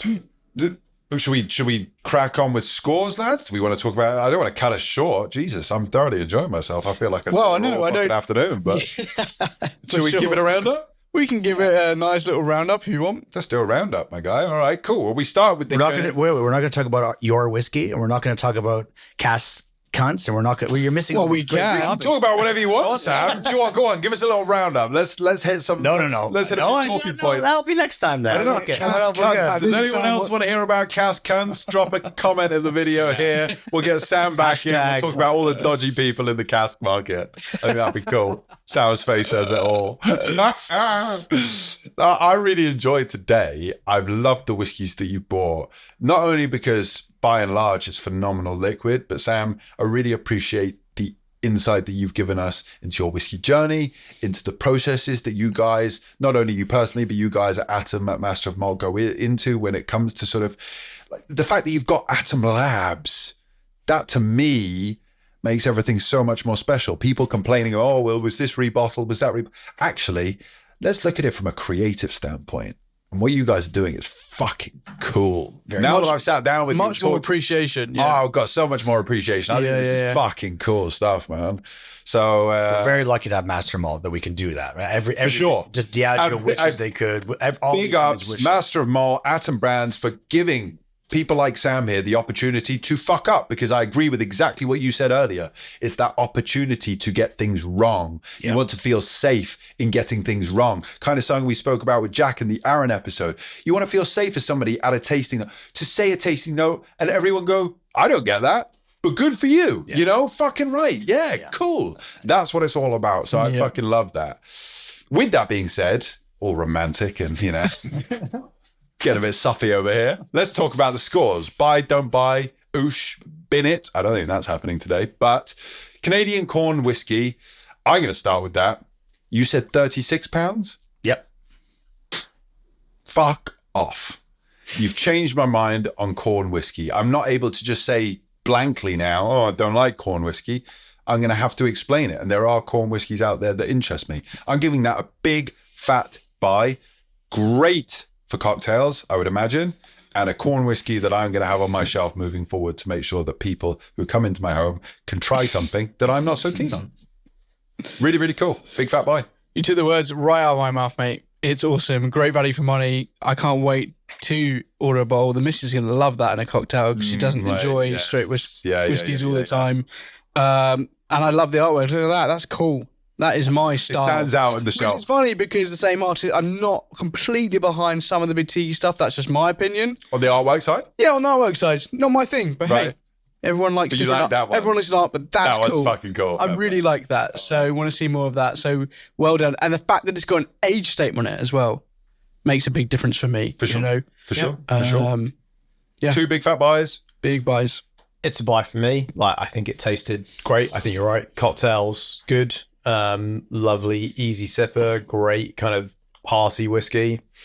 You know, something a little bit different that a lot of people won't have tried. Like, I think there are so many people in the UK that won't have had a Canadian whiskey, let alone a Canadian corn whiskey, let alone a Canadian whiskey finished in Oloroso. So I think there's a lot of interest to that, right? So that's a buy, especially the price. Cool. Sam, I appreciate that you work with, for Atom, Master of Malt, whatever. I think that you can be quite objective here. Where does this sit for you?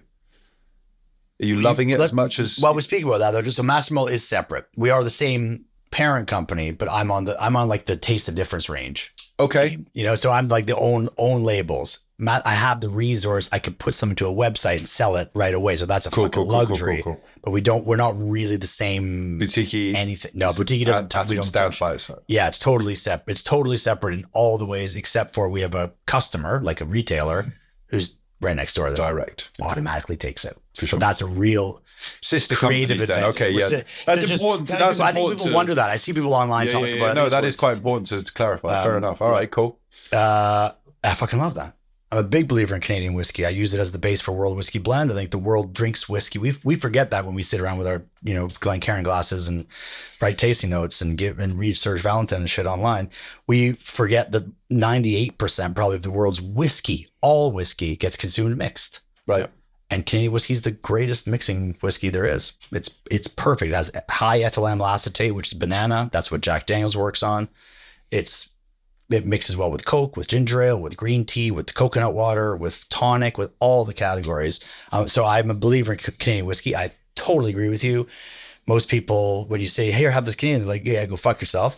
So I want to do whatever small, modest part I can to just get people to at least consider it a little bit. That would be cool. So I wouldn't put it. I spent 4 years figuring this out, so I care about it. Yeah, fucking awesome. So that's a buy from me. A big fat buy from all four of us. All four of us. No, I love that. That was a really good summation. Cool. We then moved on to the green aisle. Remind me, price point? Green Isle's the Isla theme blended Scotch with the big deluxe on there, which in the old days meant 8-year-olds. So the youngest spirit in here is 8. Okay, cool. Forgot to say that earlier. 30 pounds, $29.95. I mean, just no brainer. Buy straight away.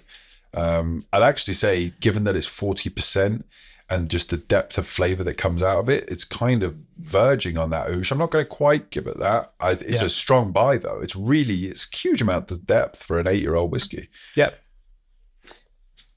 I didn't get that from it. I enjoyed it.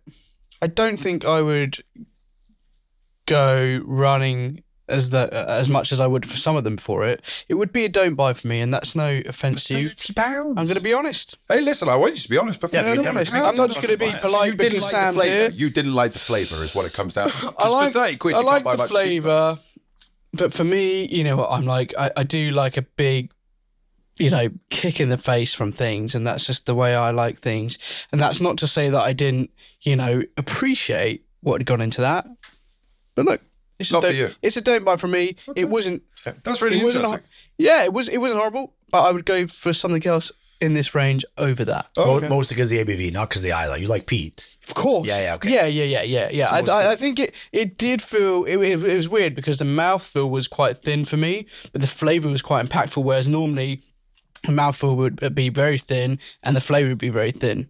Right. But hey, I enjoyed it.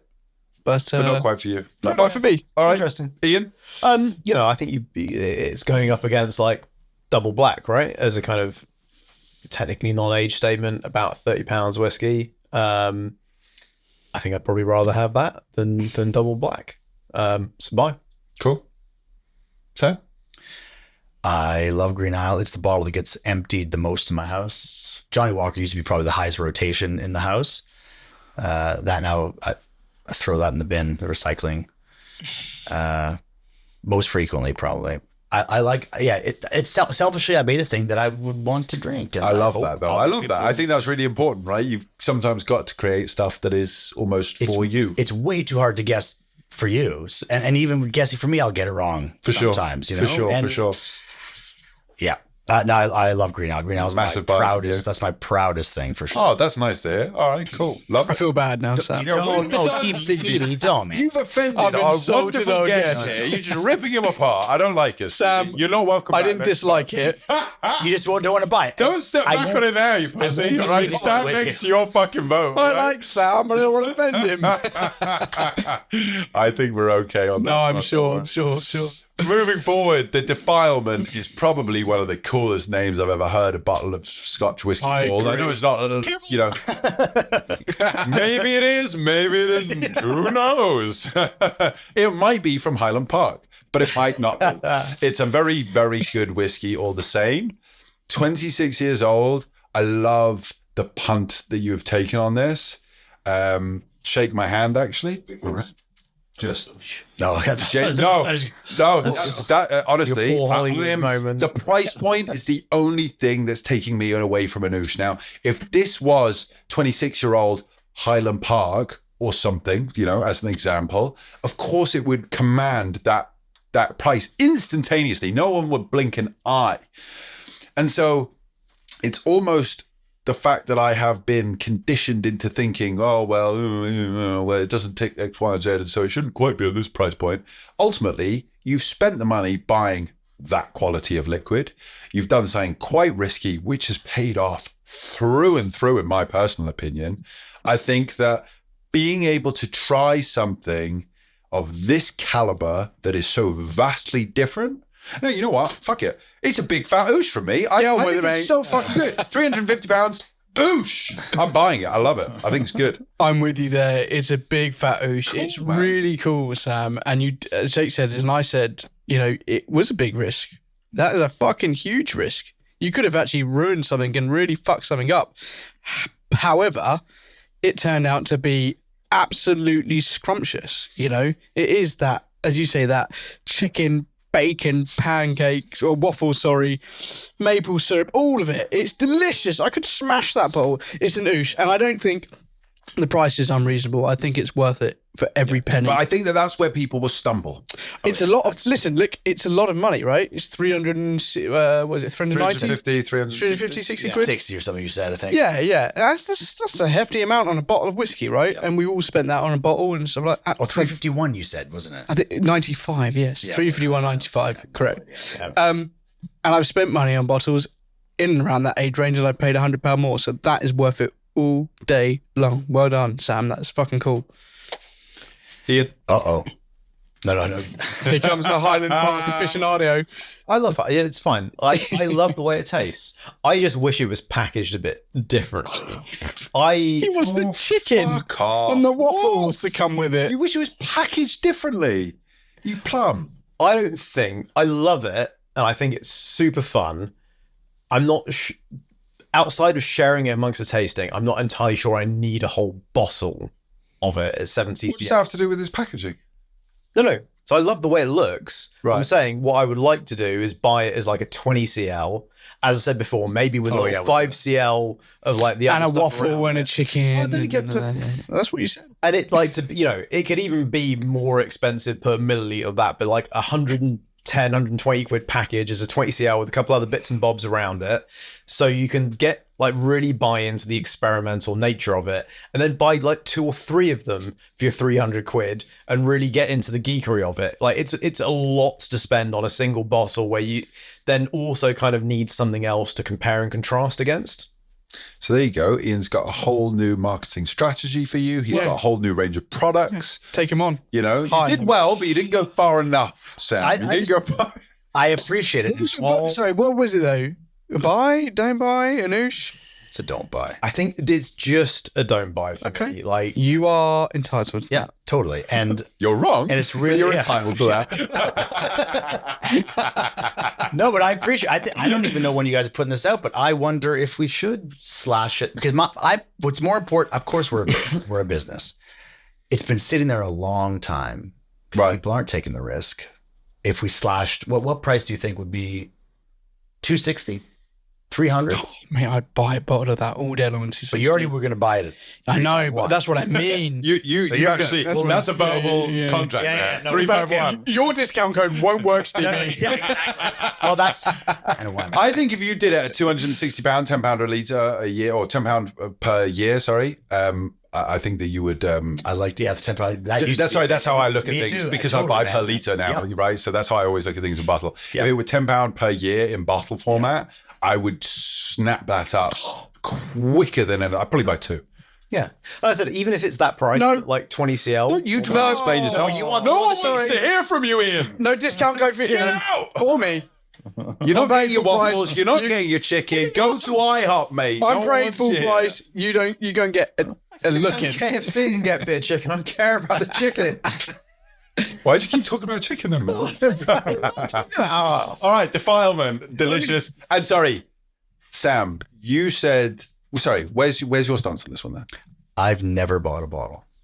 Okay, All the other products we have today, I've bought a bottle of. okay, that's With interesting. human money, you know. If that get discounted in, not a staff. if that was discounted in any way, even 20, 30 quid off, it would be a oosh from me. It would be up there in the top 3 whiskies this year that I've really fucking enjoyed. That has been so cool today. It is. It's very cool. But yeah, But we have room to do that. It's only sold on Master Mall. It's not shipped anywhere else. So we could probably do something like that. So that's cool. I'll so consider that. potentially keep your eyes open. Yeah. Potentially, Yes, potentially. but When this goes Even out, still- we will have made a decision. We'll add something onto the end if that is the case. But anyway, Go. I'm probably quite with Ian. yeah. Yeah, I know it's my baby, but I've never. The evidence is that I've never bought one. I think it's a cool thing. I'm really proud that I was allowed to do it. I'm grateful for the opportunity to do it. I've never spent £350. It's up there. even at staff price, Up there. to bring it home because Fair play. I have tasted it and I'm good. That's why the dram. I think that the sample idea is really good because I think that's all you need to be like, whoa, what an idiot, and then move on. I love it. Move to the next thing. I love it. All right, cool. The burnt oak is probably the only one today that I didn't enjoy. I think that is very cool. I think that if I saw it on a shelf, the 24 would draw me in and I would be very curious about it. But as with these sorts of drams, I personally can't wrap my head around it. I'm sorry, it's a don't buy from me. But what was the price point again? Maybe Steve, if you can check, I swear I should have looked all this up. I think it's close to These are 200 newer, pounds. and I buy this all the time, so I know what it costs. This is brand new, so I know what it costs. It's the defilement. Yeah, and I the think dope. if this is anything I think it's above 200 the sort pounds of now. I think it's 40 200. pound mark, which it sounds like is significantly above that point. 25-year-old. No, 200. No, and this is the thing. Look, 200 why would it pounds. be? 200 pounds. 200 Is where pounds. it should be because of the age. Because Yep. right. But again, for me, I can see a glimmer of hope within it, which for me is big praise for any sort of American rye, any sort of American corn, anything like that. Heaven Hill whiskey is something that I just struggle with, and for me, it's so clearly present here. Especially for £200, I would never buy it. So no. Yeah, I'm a don't buy, and it's nothing to do with the taste or the liquid or what I got out of it. It is just expensive, and I appreciate, as you say, there's 24-year-old liquid in there, etc. And 25-year-old Isla, right? Oh yeah, of I mean, course. it's not cheap liquid. I know. Yep. 20. There are other people out there that will pay that. But it's really cool though. I get it. I'd love to whip out a barbecue and make some stuff and whatever. But it is just, again, 200 quid. It's 200 pounds for me. So it's a don't buy. It tastes great though. Fair play. Ian? I really, really enjoyed this. Right. This is the one that I think surprised me The most. Cool. I love that. I love that we're all so different on this. Yeah. Fantastic. It's not necessarily a one-trick pony. It's not something I'd be bringing out all the time. So I'm kind of a little bit on the fence. But from the taste, it was super unique, and I'm very glad I had it. I would love to have another dram of it at another point in time. And I understand that, a 25-year-old Lefroy, especially an OB, that's going to set you back £400 a bottle, right? So at that point, 200 seems okay. Fair enough. I think I'm going to put it's not an easy decision, but I'm going to put myself in the buy category on that. Cool. Good for you, man. Good for you. I like it. Good reasoning as well. Yeah, definitely. Fair play. Sam, where do you sit on this one? I sort of what Stevie's saying. I mean, the idea and the liquid, I like. Obviously, as objectively as possible, I can make, because Burnt Ends is the 30-pound Tennessee rye mixed with a 3-year-old Tennessee rye mixed with 10-year-old Isla. That I drink a lot of. I have that home every Friday night when I have a barbecue. I don't put it in a glass. I bring the fucking perfect, because it's perfect size. You just put it on and just nip it and make some burgers for the kids and fucking cut pickles or whatever the fuck they want tonight. Touch. That's perfect. 30 quid, 200. I mean, and I know what's in it and everything else. I have bought a bottle at Staff Fries. It's still closed. I've tasted it. I'm familiar with the liquid. I've experienced the experiment. They'll never be done again. I want to have one. I definitely want to have one. And I think that's important. You like it enough, you definitely wanted to have one. Oh yeah, well it's a crazy fucking idea, and it's got, what does it have on the side? It has my name. It says a whiskey full of barbecue flavors, blended by Pitmaster Sam Big Chuck Simmons. I was going to say, I didn't decide any of this copy. No, Chuck. Big Chuck, no. I did not decide Sorry, any of you this didn't copy. tell us your nickname at the beginning of the episode, Big Chug. in the office, not like, Hey, someone's heard the rumors. Someone in the design team, call me. I must say, sorry to interrupt you, says the branding and the label is so cool. I'm surprised. That's why I'm most surprised that you said no. Right, I Andy. appreciate you don't But pay I'm not going to spend £200. I appreciate you don't pay £200 for labels. That you'll love. Absolutely, yeah. But this is crazy. It's very expensive. It's very precious stuff. I bought it, so I guess I'm a buy. You are? Cool. But I will not open it. And finally, quite an interesting one. Probably the one that stretched me the most today, that last one. It was really interesting. Remind me the name of it again? Seaweed and eons and Christmas cake and cinnamon. Christmas cake and okay. Price Remind point? us of the price point there, please, Sam, if you could, roughly. Steve's gonna look it up. There we go. It's what did I say? 34. Maybe it's 34.95. It's got to be middle 30s. Otherwise, what is it? Seaweed. No, that's the intention. I think it's middle 40s. Here we go. If it's under £50 a bottle, I think It's £39. £39, under £40 a bottle. I'm a buyer. I'm a big fan. That's a sign it's about to be discounted. buyer. That's a master of malt. And at the moment, it's buy one, get a half price on Master and Malt. Yeah. Right now. Wow. Might not be the same. Might not be in a minute. Currently a bit of a. So you deal get that going on. bottle for 20 or Yeah, what? two That for 50 quid-ish. easy.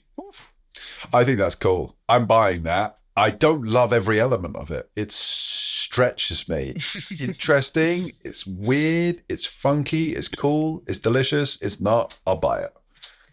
At £39, yes, day long, I'll right? buy it. Yes, absolutely. As you said, it is a bit of rough around the edges. It's got some funk to it, but it keeps you just going back for more, you know? Like, well, what's that? Do I like that? You know? It's good. 39 quid, you cannot go wrong with that.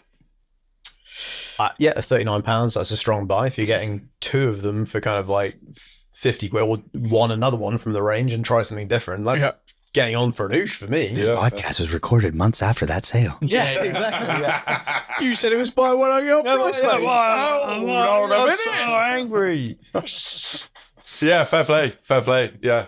All right. So it's very, very, very strong buys all round. You know, what else can you get for 25 quid? That's good. That's that good. Yeah. That's certainly not Black Rod.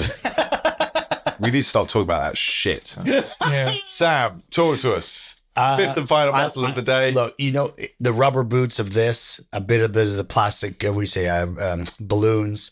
Yep. I like a bit of faux. Yep. I've said to you before we started recording, Loch Lomond, I think, is the greatest distillery in Scotland right now. It's the greatest 12-year-old standard release because it has a bit of everything. It has that filthy inch fat, an inch more, and everything. Everything's in it, giving it depth and character. I like filth and whiskey in a hygienic 21st century of production. That's disappearing.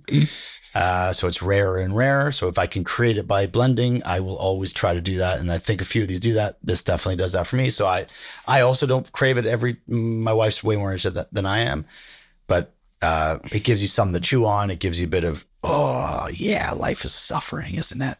Yeah, but I don't mind. Unless you're right, no one drinks Lefroy unless you're a fucking homicide detective dealing with death every day. So I love it. I love it. Very, very good summation.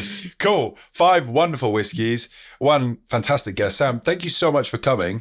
For everyone at home, obviously, we've talked a little bit about the business side of things. You personally, do you want to give a shout out of your own personal social pages or anything like that? Dr. Whiskey, which is how I got into this mess because I started that blog in 2006 or 7. Cool. And that's everyone started calling me Dr. Whiskey. That's me. So whatever the socials. Oh, TikTok too. Dr. Whiskey. yeah. He's even on TikTok. Fucking hell, fair play, man. My daughter's giving me advice. You need It's a fucking mess though. Yeah. God. You gotta jump on Shit it, we though. all You've take gotta on jump is on it. unbelievable. Yeah.